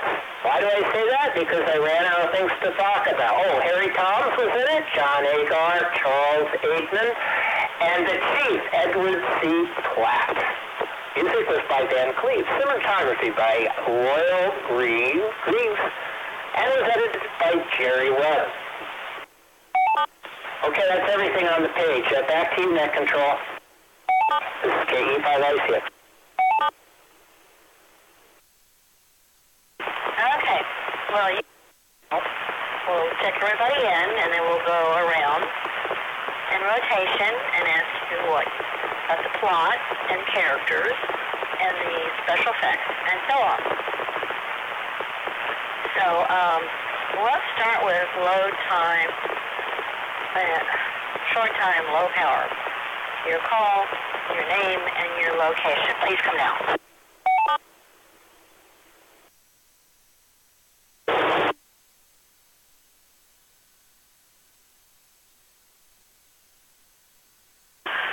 right, then, and tell us if you saw the movie.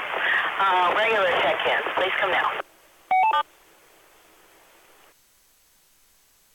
G5P, Mike and Richardson, I did see the movie. KF5, TSK, Burl, Dallas, did see the movie.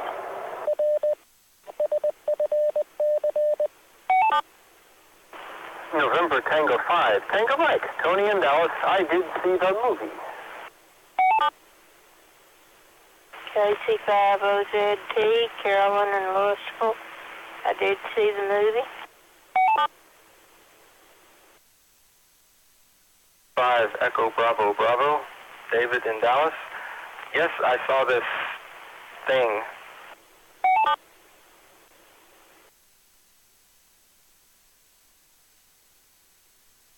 Kilo Echo 5 India Charlie X-ray, Tom in Louisville. Yeah, I saw it too.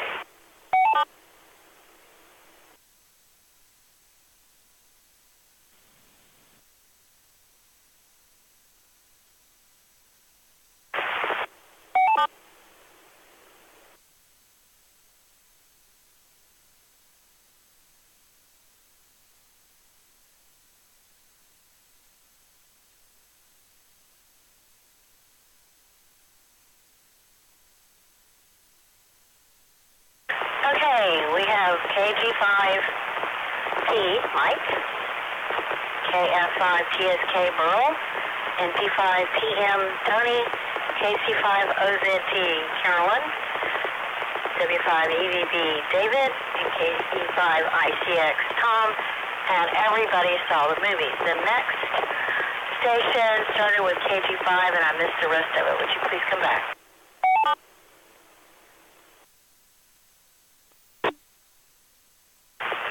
Kilo Go 5, Papa Mike November, James Fort Worth, I saw the movie.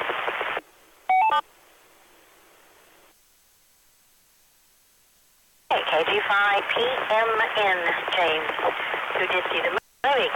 All right, let's ask for any Echolink check-in.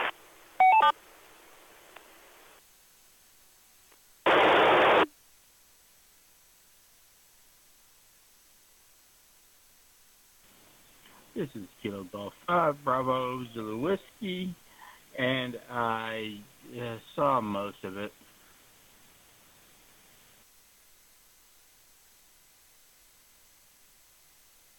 This is Kilo Foxtrot 5, Papa Delta Sierra, Billy and Sherman. No, I did not get a chance to see it, so I'm just going to listen tonight, so you don't need to call on me. This is KF5 PDS.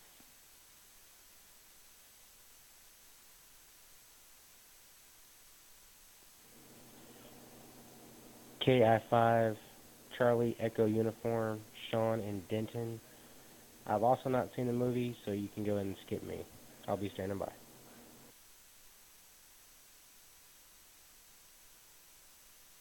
Any other check-ins?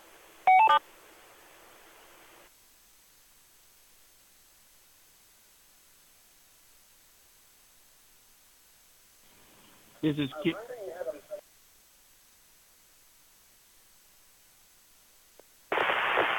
What did you think of the plot of Destination Space? Brenda, good evening, everybody. This is Mike, KG5P. Well, it sounds like that nobody liked it. You know, worst movie, all kinds of stuff. Actually, it wasn't the best movie ever made, but I think that it did have some redeeming qualities.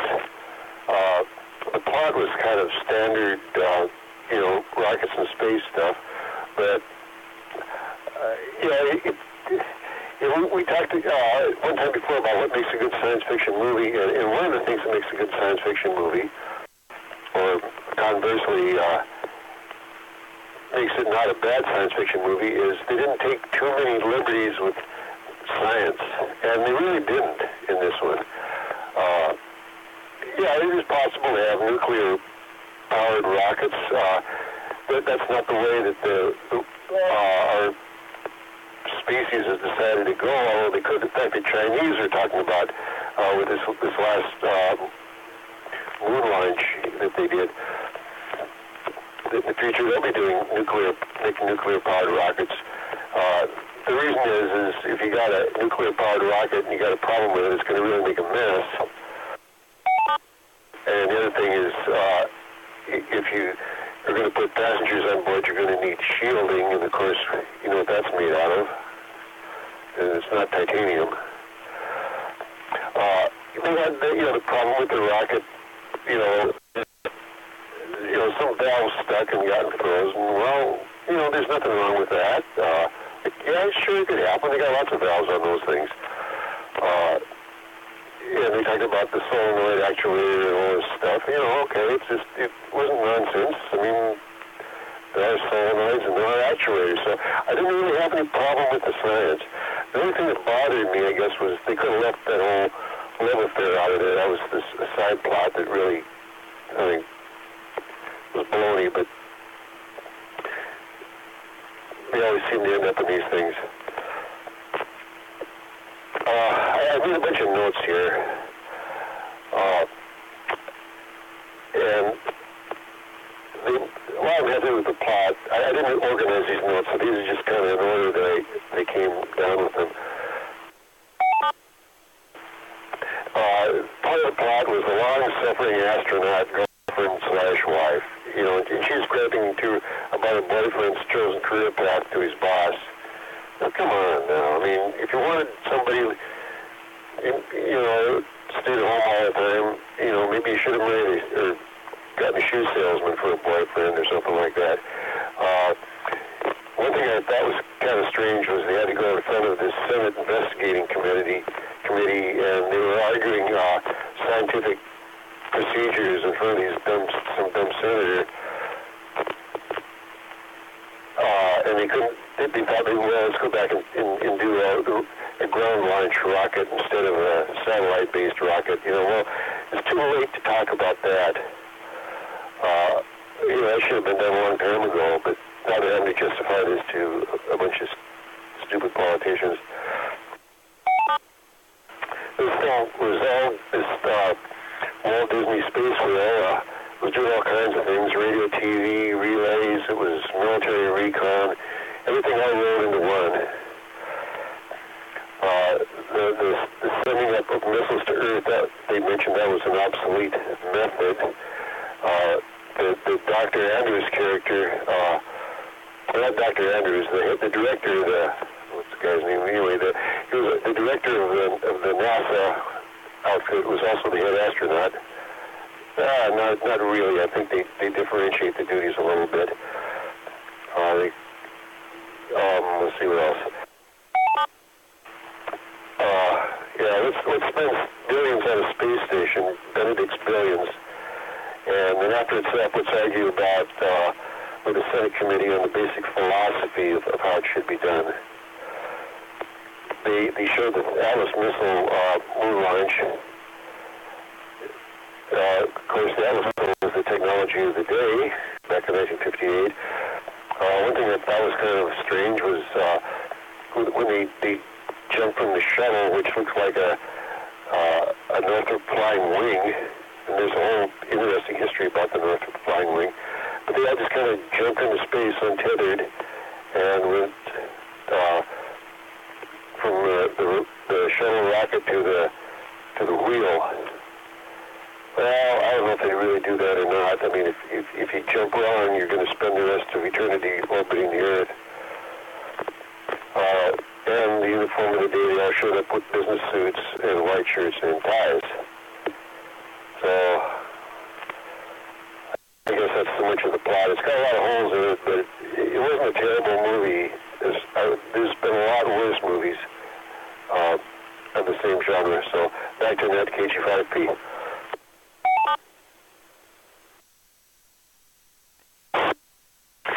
Thank you, Mike. KF5TSK Burl, what do you think?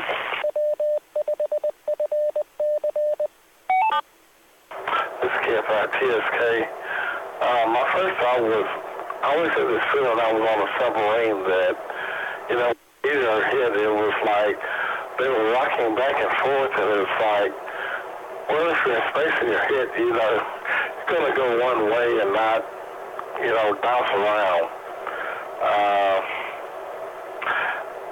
The one one of the first things that when it initially started, I couldn't determine if I was on land, sea, or in space. I didn't know where we were.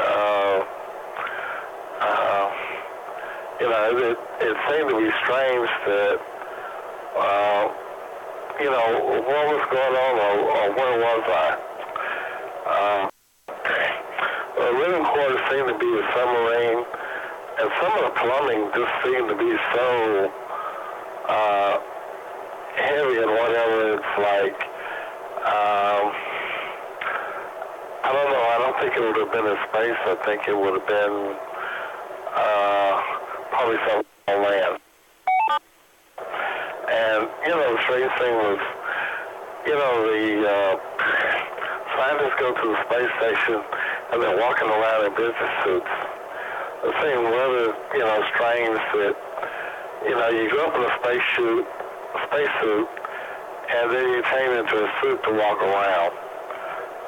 TFI PSK, back to that.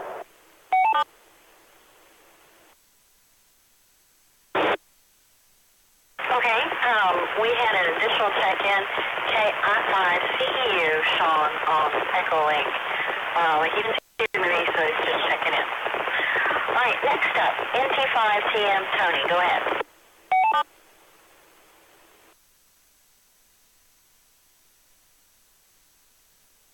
Well, I'm following a couple of folks who were just spot on. You know, this was boring. I've definitely seen worse things. In some ways, this realism was what made it thing. During a dramatic scene with the nuclear reactor, it's hard to move down this metal tube wearing a bulky spacesuit. It goes very slowly, especially because the astronaut ignores the ladder. But yes, it's hard to move fast and control yourself in zero-G. And yep, Earl's very right about it often felt like this was the Navy wearing flight suits, which was kind of weird. It even was really realistic, but the biggest threat to a space program is never engineering. It's the government cutting off their funding. No Buck Rogers. That was, heck, NASA did fly, I think, one congressperson and one senator for influence in Congress, so the idea that a completely unqualified government person could just take a joyride in space is, unfortunately, realistic.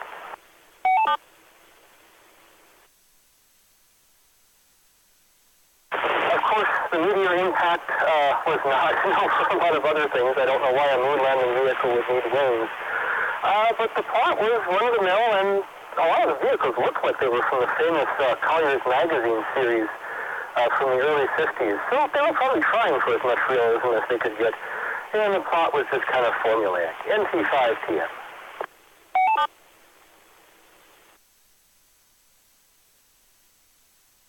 All right, KC5OZT, Carolyn, go ahead.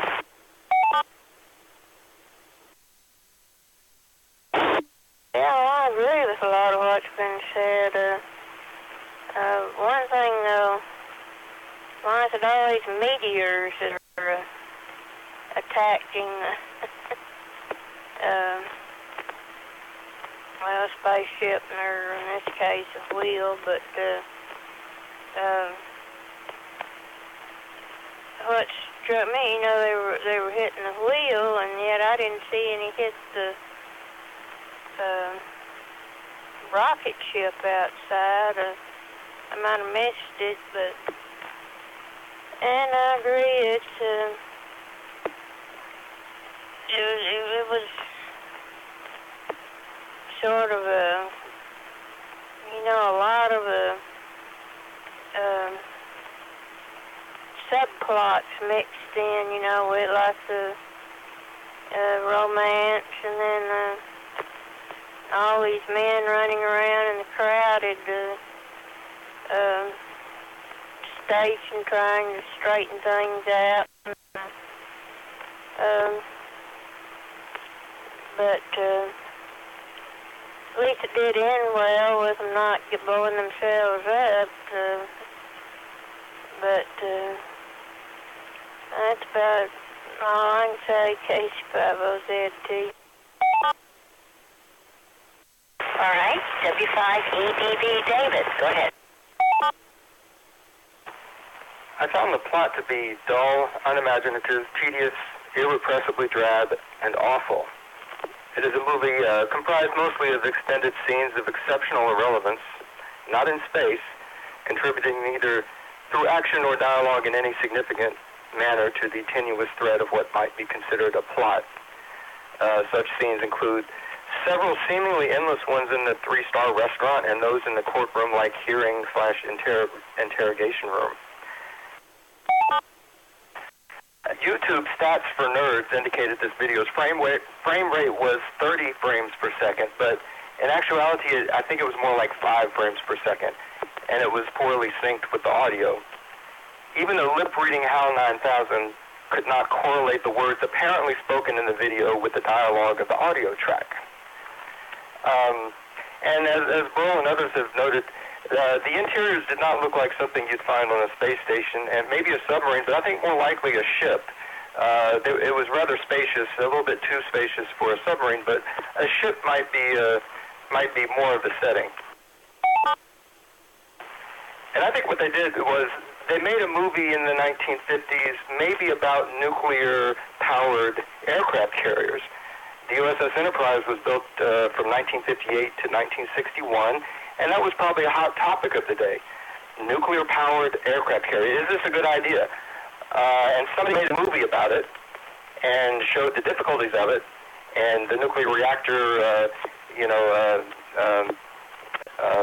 malfunctioning, and, kind of a runaway reaction scenario, which looked kind of like what they were dealing with. So what I suspect this was movie clippings on the editing room floor that were never used and were not supposed to be used, or it got rejected because of the bad PR it would generate. And I said, no, we can't release this movie. So it got forgotten. But then somebody with a sophomoric effort in video editing came back and said, well, let's make a retroactive pilot for something called Destination Space. That's my theory. Now, though this movie about BB was purportedly an unsold pilot for Destination Space, it did enjoy limited distribution and private showings on the telescreen in room 1. The movie ratings of those unfortunate unbelly-filled viewers range from double ungood to double plus ungood, and I wholeheartedly agree with them. I mean, double plus thumbs up like W5EPP.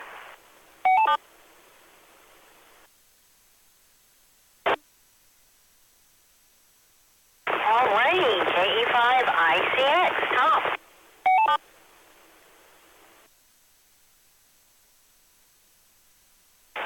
Thanks, Brenda. I kept in later because I didn't have a lot to say about this movie, and I really don't have a lot to say about this movie, but I will comment on some of the things that people had to say.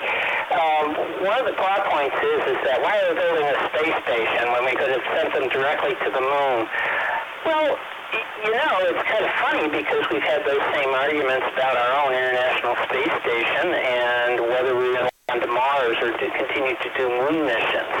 Also, the space shuttle was a part of that as well. You need the space shuttle to build the space station. Without it, it didn't make any sense. So that also falls in line with what Tony was talking about with the, what was Tony talking about? And now I forgot what Tony was talking about as far as, sending up congressmen into space, which was, of course, true on the shuttle. So maybe some of this dumb stuff that we see actually will happen. Maybe in the future we'll see astronauts and people in business attire on the space station.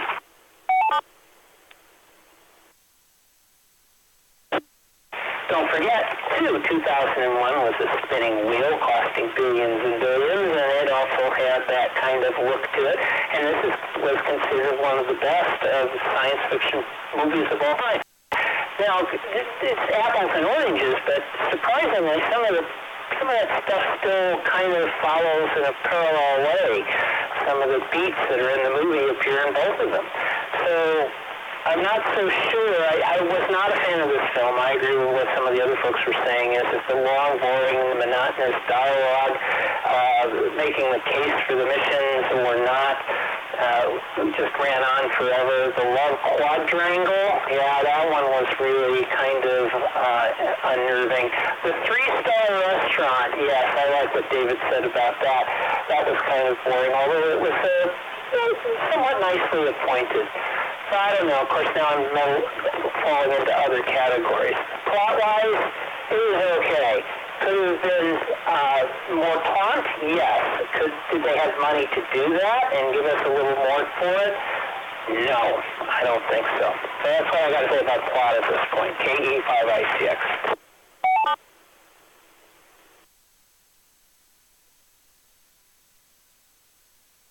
Yeah, well, I would like to quote you as saying that Haywood Floyd was more interesting than these people. So, but I just ratted you out. Okay, KG5TMN. James, go ahead.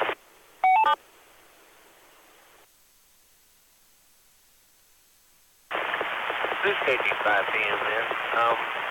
Kind of thought that the whole thing was, it wasn't a bad movie. I mean, I have seen worse that I'd rather not watch, but thought this one was just made up a bunch of little subplots, and they kind of stitched them together to make one whole plot. And this is maybe sound like a pilot movie. Maybe in the future, if they'd gone anywhere, and all these little subplots would have played out a little bit better. But don't know. I'll have to wait and see if something else comes out on it.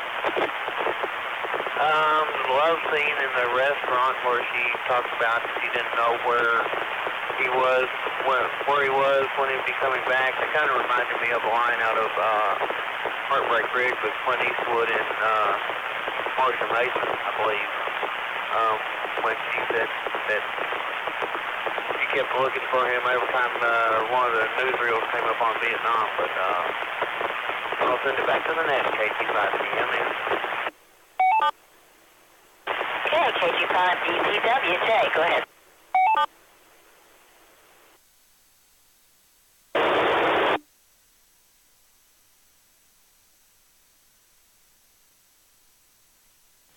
This is KG5DCW.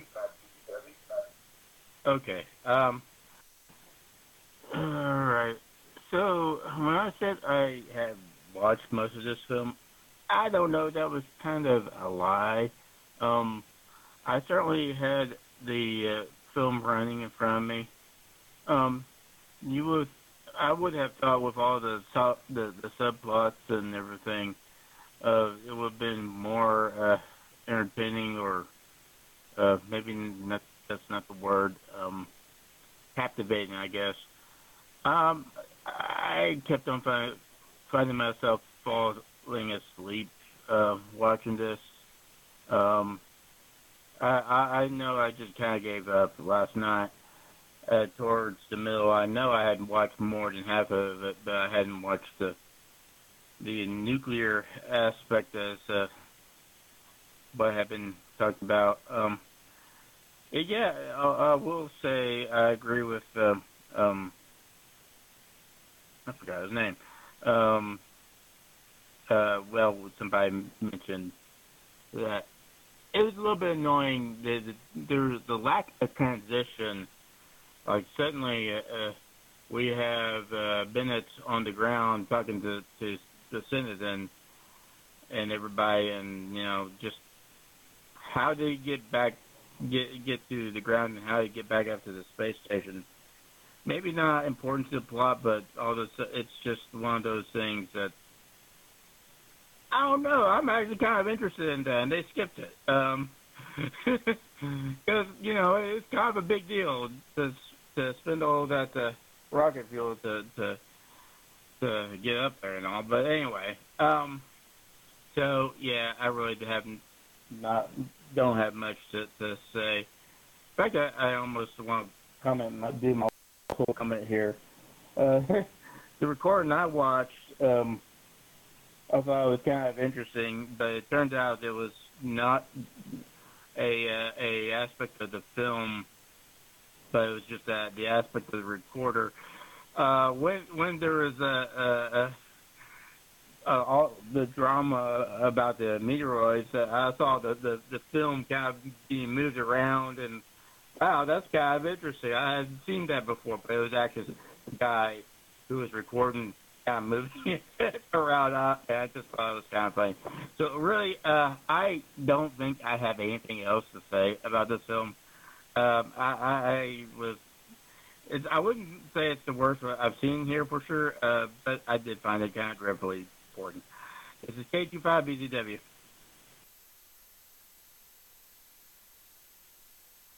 Okay, and then we have KI5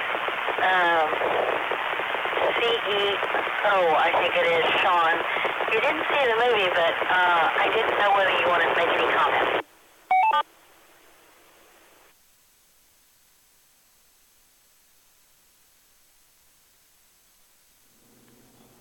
I'm in Denton. Not really any comments on the movie other than sounds like it was pretty good, not missing much of anything. KF5 CEU.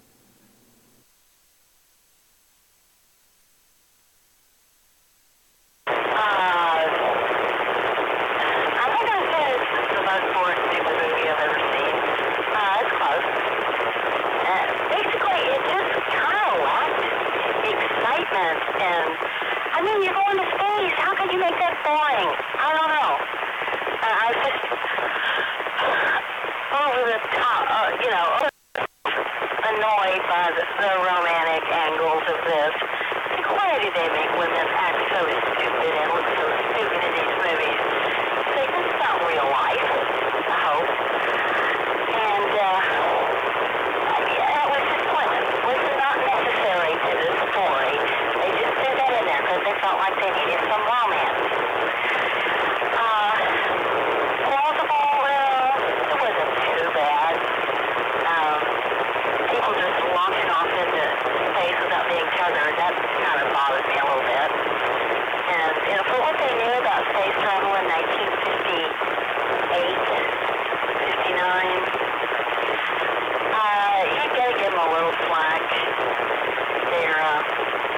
So many movies of the era were nowhere near accurate, so, you gotta forgive them for that. Let's see, I was really glad it was only 50 minutes long. I cheered when it was over. So, will I see it again? No. And, but, that's okay. In some ways it was a little kind of fun, so that's all right. Okay, any more check-ins?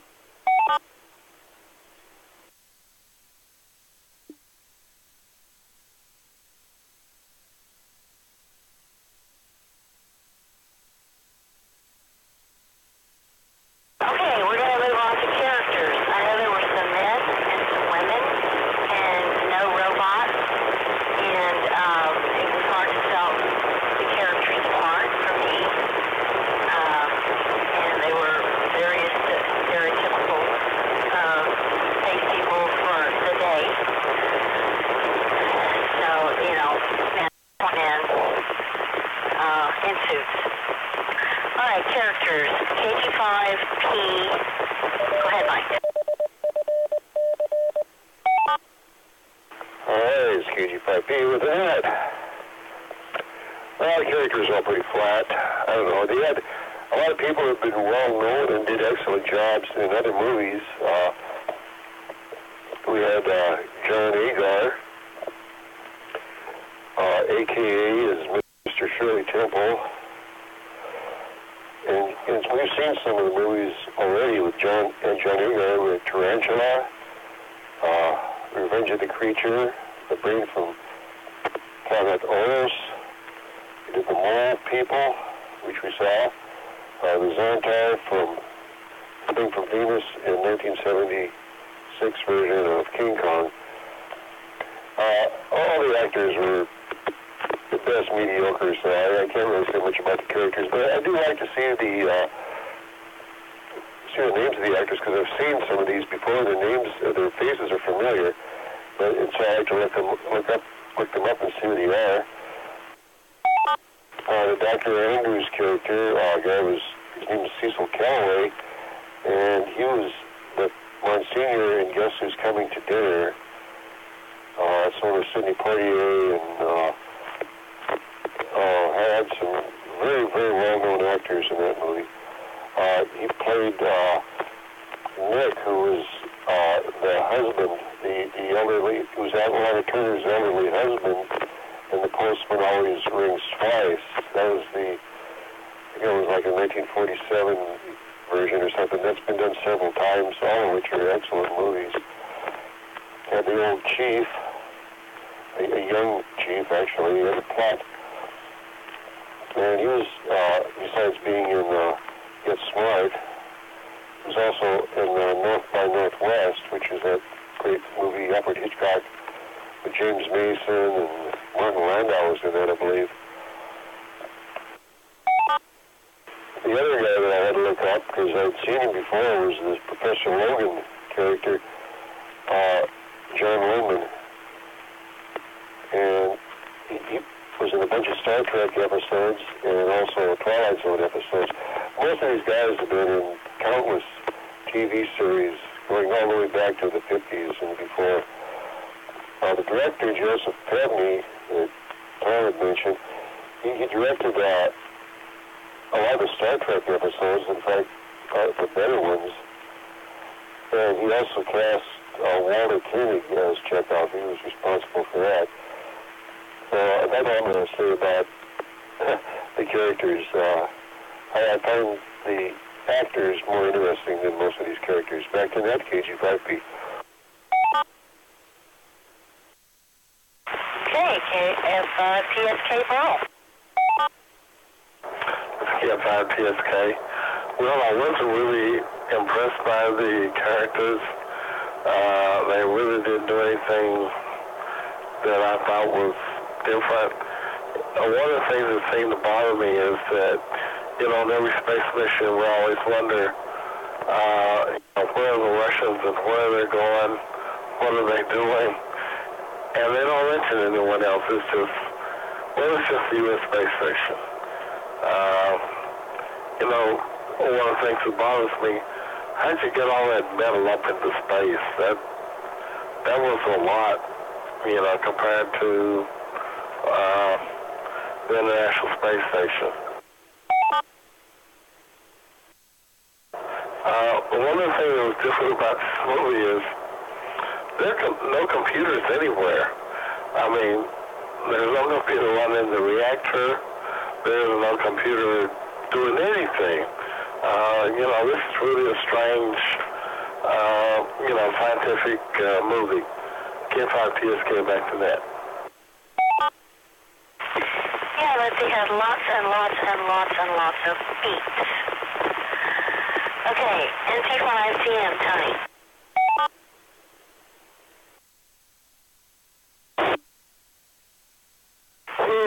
Characters. I wasn't really sure there were any, although disconcertingly, some of the props would seem to move and make noises, kind of like Daleks. That was a little odd.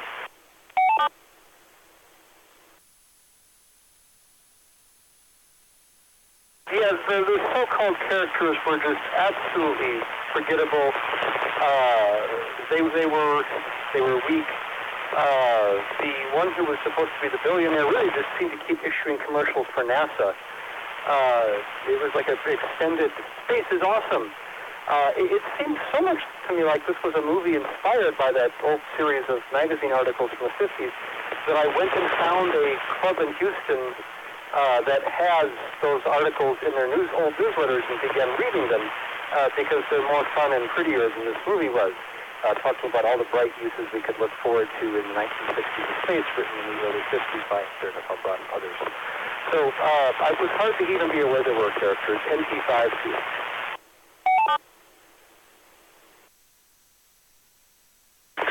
Okay, that's pretty cold. KC5OZT Carolyn.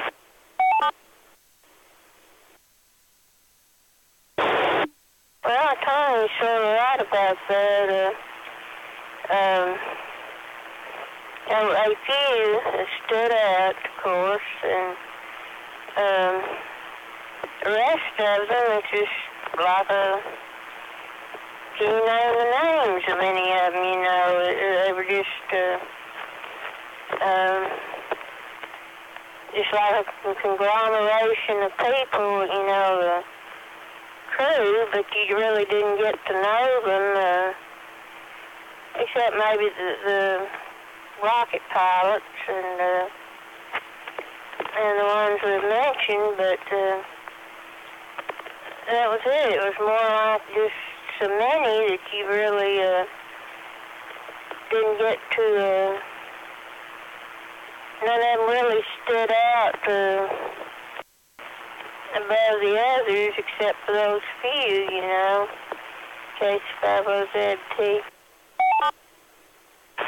Alrighty, 35 EDB, David. What did you think of the characterization? As Mike said, a lot of the actors look familiar, and as others have said, also the characters were not that memorable. And in fact, I'm guilty of. I think I found a spot on my carpet that I watched for the majority of the movie, which I found more interesting than the movie itself. W5 EBB.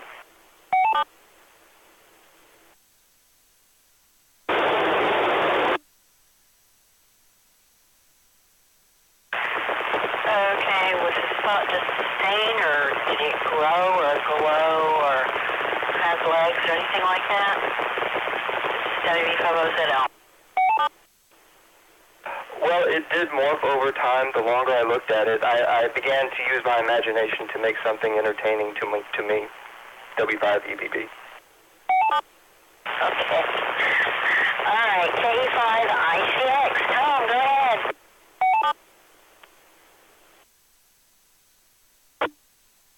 Alright, I have to admit two things happened. One, I went about doing something else while watching this movie.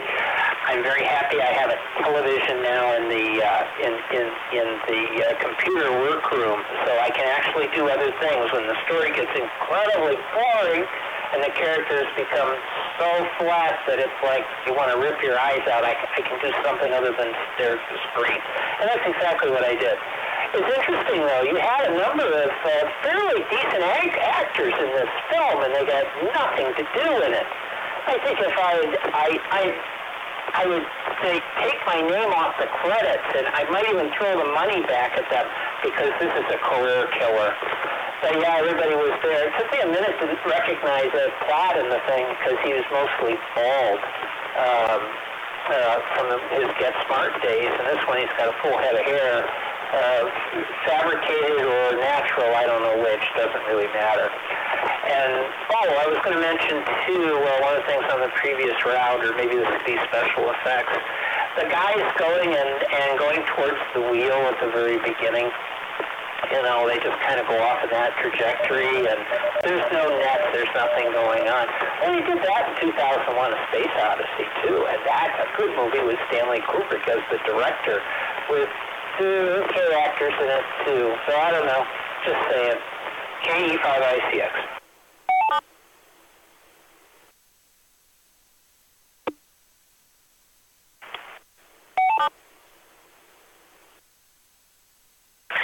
Okay, KG5PNM. James, go ahead.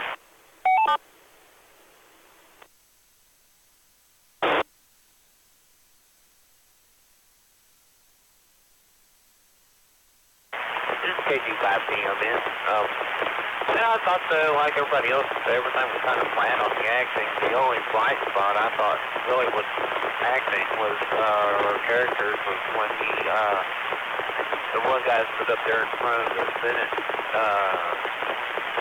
committee and gave a lecture on what things were, how things were being done up there and why they continued the program. I thought, at least that's what I thought he was saying. But everything else is just kind of on the flat side, and everybody's moving around doing their thing. KG5PMN, back to the net. Okay, thanks. KG5BCWJ, go ahead.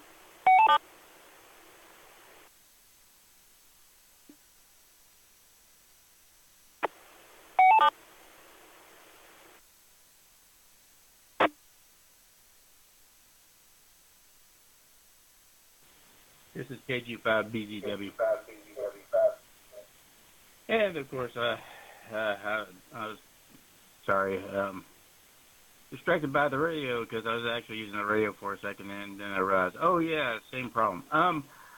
Yeah. What can I add? Not really much. I want to say something clever about this space station being a character or something, but that was actually kind of silly, and I'm just running my mouth out here. There's a lot more portrayed about the characters than I really cared to know about, and what I did learn about them, I immediately forgot. So I really can't say anything about the characters, and I will turn it back to net control. This is KG5BZW.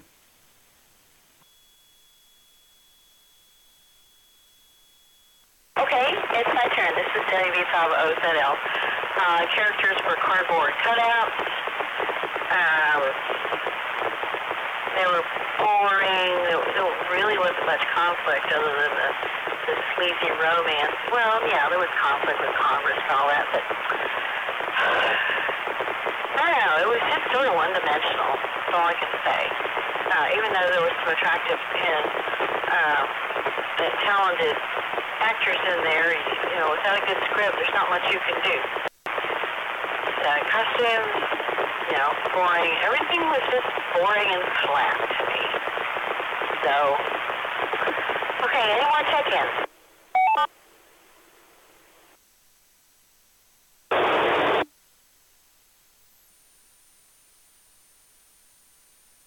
Okay, next rotation, we're going to talk about special effects. So, first up is KG5P. Mike, go ahead. Okay, well, it's KG5P. There were no special effects. I could see all the footage was stock. When I was a kid, in the 50s, we used to have Disneyland. It came on, I think it was Wednesday nights. And then later, when they went to color TV, there was Walt Disney's Wonderful World of Color or something like that. That was on Sunday nights after the Ed Sullivan show. And what it was, they had like 4 different segments. They had like Fantasyland or something like that, which was, you know, Donald Duck cartoons. They had Adventureland, which was usually somebody going into the jungle and taking pictures of wild animals. They had Adventureland, which was Davy Crockett and, you know, Daniel Boone and that kind of stuff. And then they had Tomorrowland, which was always my favorite. And there, the iconic Tomorrowland image was that rotating space station. So that was strictly out of Walt Disney. It was on TV around that period of time.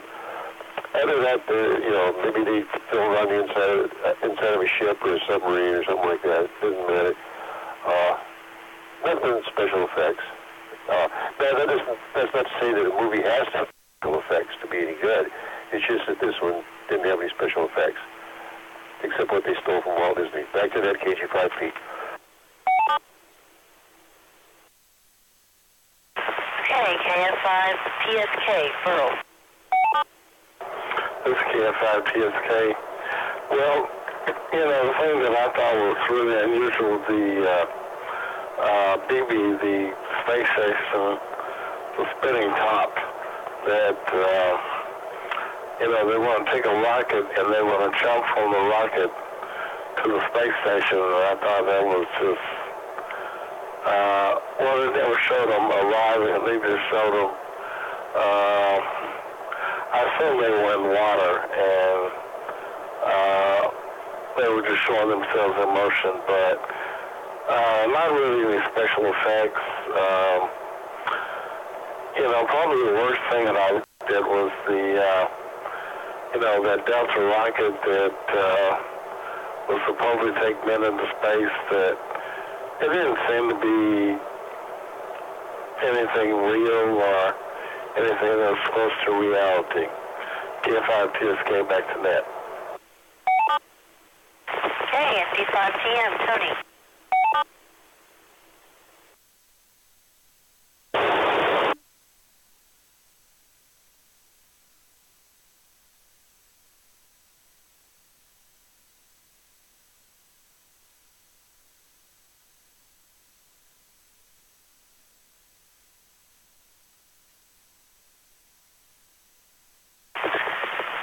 Looks like we've lost Tony. If I forget, remind me to pick him up at the end if he's back. KC5OZT, Carolyn. NT5T. There you are, NT5TM. Go ahead, Tony.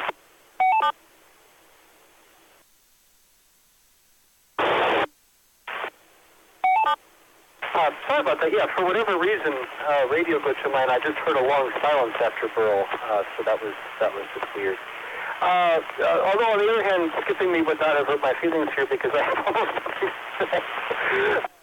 The kindest thing I can say is that while the plot was boring and the characters were absolutely forgettable, inhuman moving props, what little visuals they did were up to the standards of cheap, mediocre 1950s black and white effects. The little bits of zero-G they had, the camera tilting to simulate damage. There were practically no visual effects, but what they did was cheap and mediocre. It was up to that standard. It fit the times and the setting. NT5CS.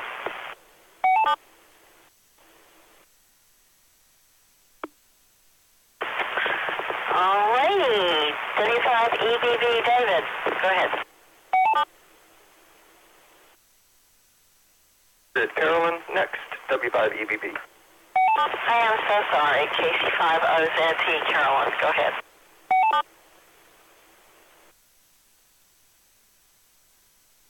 I don't have much to add except the round space station and that rocket they were trying to shoot off. There were, most of it was interior scenes and the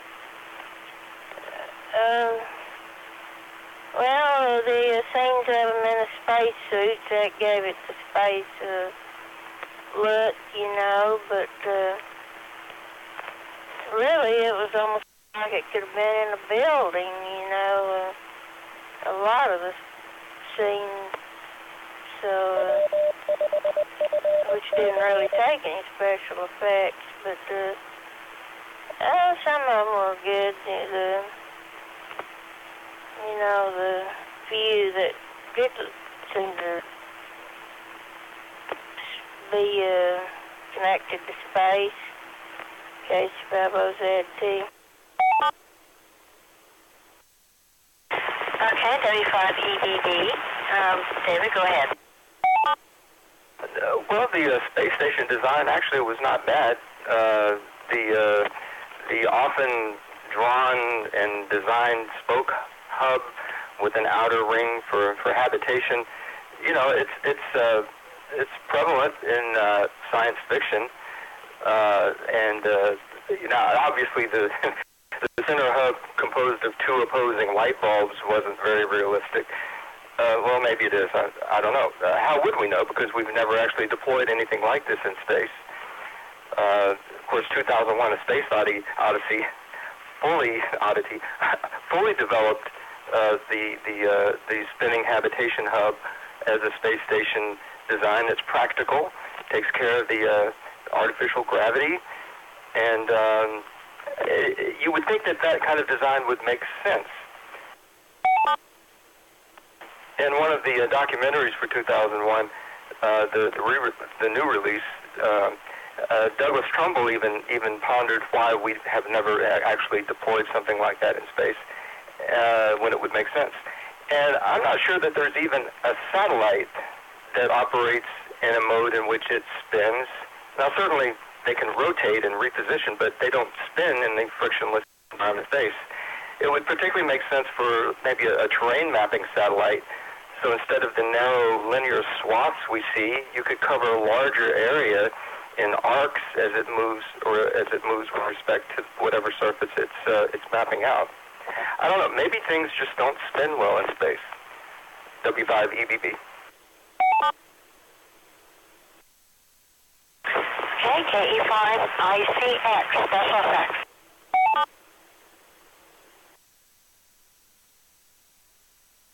All right, well, first off, the special effects part, there's tons of stock footage in this film that actually comes from a much better film by George Powell called Conquest of Space. And you'll see the Bonstel influence on that.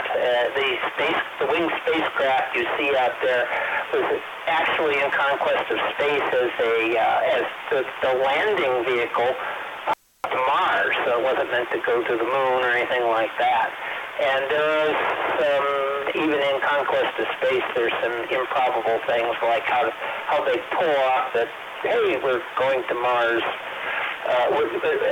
Saying they're not going to go to Mars, and then they end up going to Mars because they got a winged spacecraft. We're going to the moon in a winged spacecraft. That doesn't make any sense. In any case, that part, I guess, can be explained. The interiors we've already discussed, yeah, it's kind of cumbersome and heavyweight. I think a lot of movies do that, where the space station or the spacecraft is many times heavier than it could possibly be. Weight is everything in space, and they always do it unconvincingly. Even 2001 had some problems in that department. It had a lot of open area when in space. Open areas are not possible. That just adds to the weight. If it doesn't add to storage or somehow into the logic of the thing, you're going to be in a claustrophobic environment.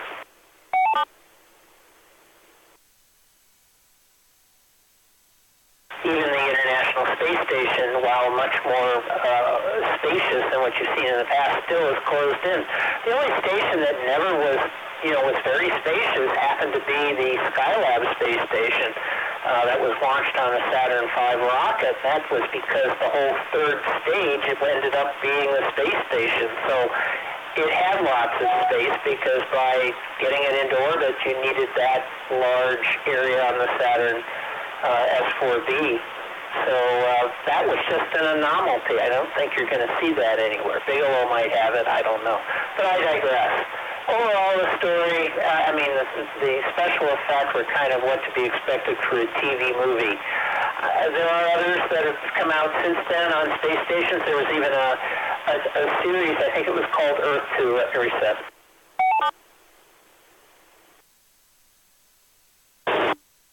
which had, believe it or not, Gary Lockwood in it, who was also in 2001. Coincidence? I don't think so. And it had its problems with effects that looked pretty terrible. I think they did it as a backdoor plot for an ABC Movie of the Week. In fact, I was going to select it for this net almost, 3 years ago, and it disappeared the week that I selected it. That was during the Great Purge on YouTube, where they got rid of a lot of movies. And that was one I wanted to watch again, and I couldn't do it. So, at any rate, what do you expect from TV? Not a lot. I won't. That's it for me. KE5ICX. Okay, KT5BMN. James, go ahead.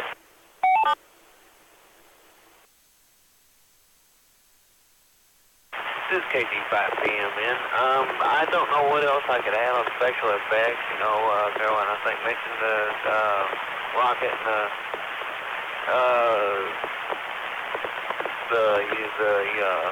space station, and the only other thing I can think on special effects is at least they had a decent looking spacesuit. The spacesuits looked a whole lot better in this movie than they did in some of the previous ones, where it looked like they had a motorcycle helmet and a face shield on. KT5BMN, back to the net.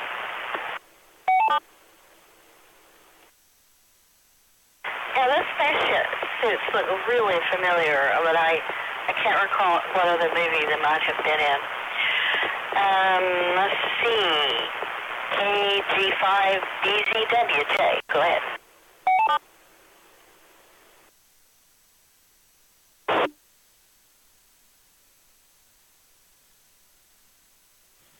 This is KG5BZW, and I need to get closer to the computer so y'all can hear me.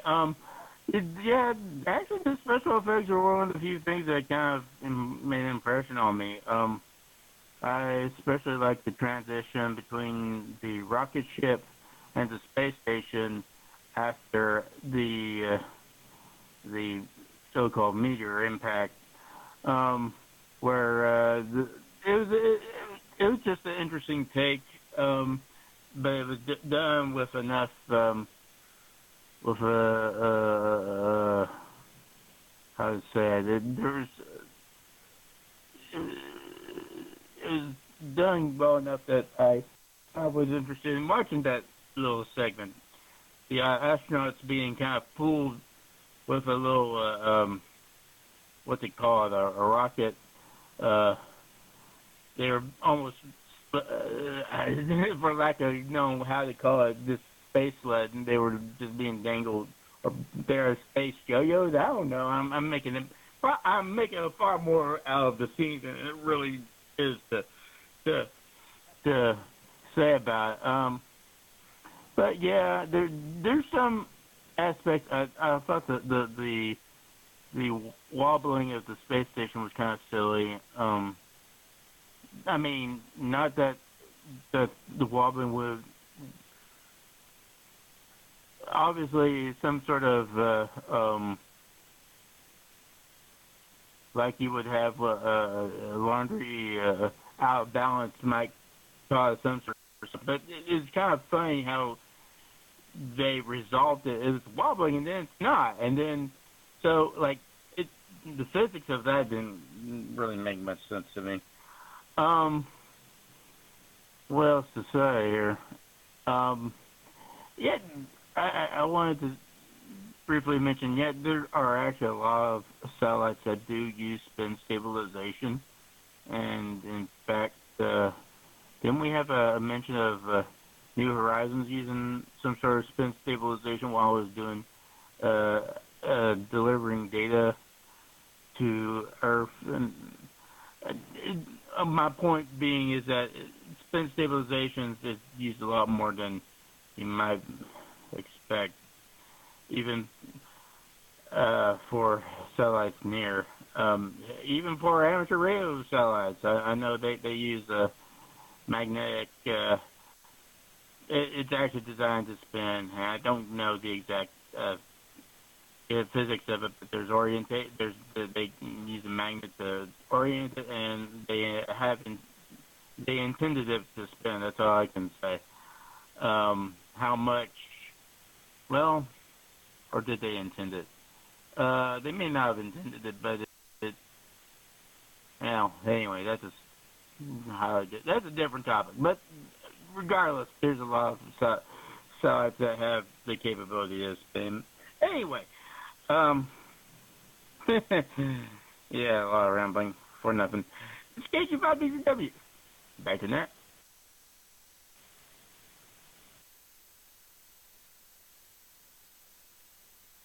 WE5OZL.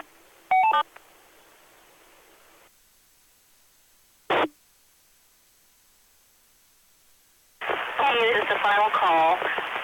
If you have any last comments, please come now with your call sign and we'll put you on the rotation.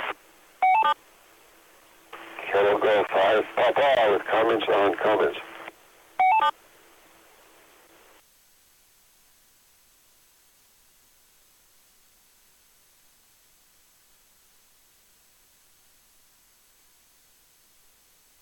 Okay, KG5P. Go ahead, Mike. Okay, thank you, WB5OZL and the group KG5P.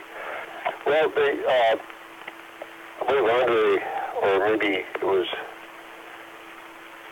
David, that mentioned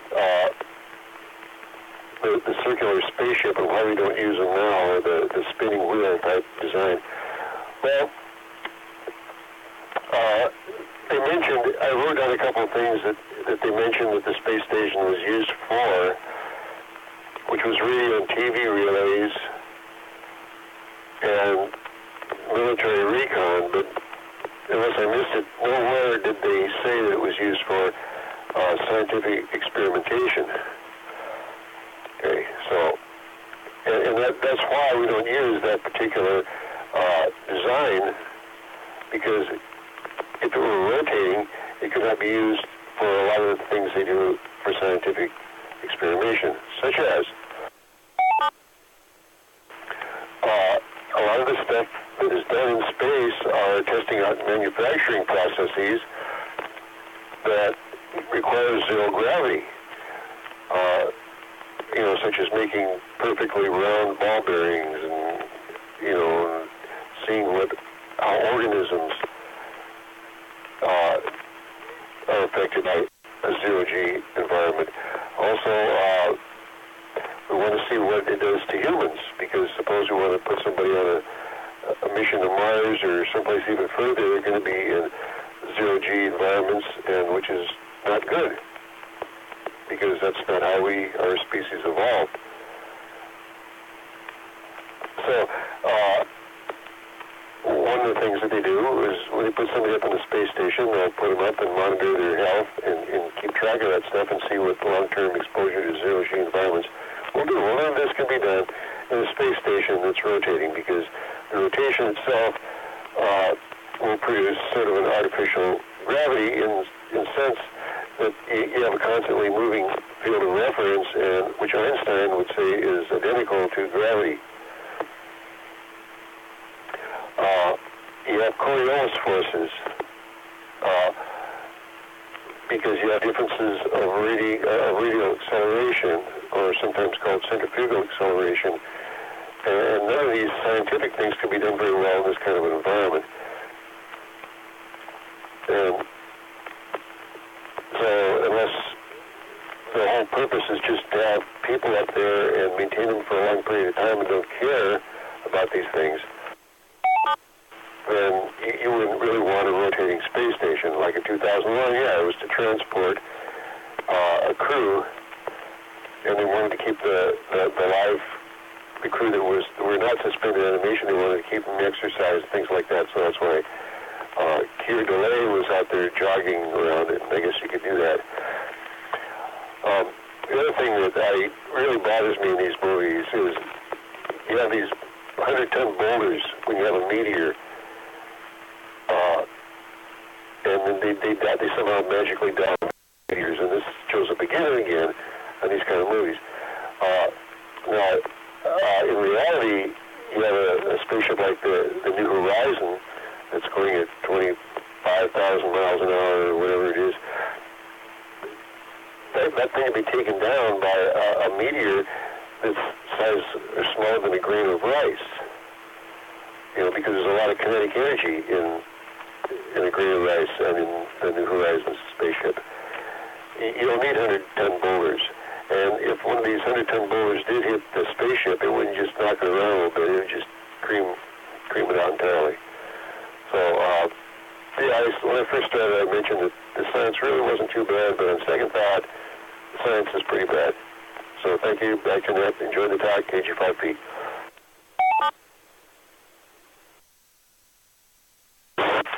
Okay, well, I think we're going to wrap it up. Tom, what do we have?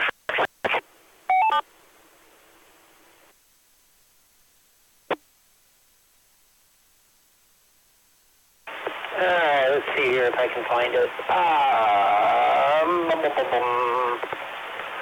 It's on the After Blue movie list. This one is not ready for primetime video, never in theaters or television. We're going to try something a little different.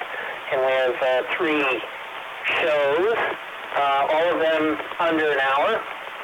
And the first one is called Fairest of Them All. That's the one we'll be watching for next week. This is a sequel to a Star Trek episode called Mirror Mirror, that alternate universe with the pirates and that. It's done by an amateur group.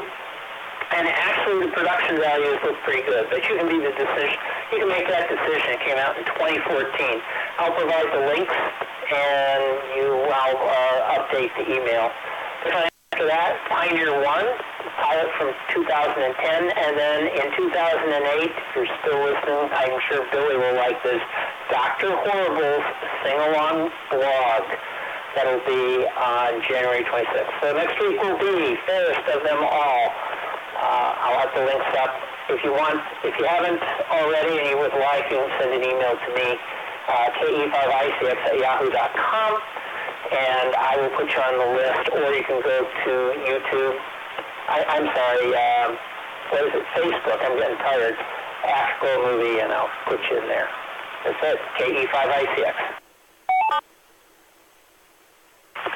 Alrighty, we had 11 participants this night. I want to thank everybody for checking in and participating. We had some good comments, and I enjoyed it. So until next time, this is WB5OZL Clear.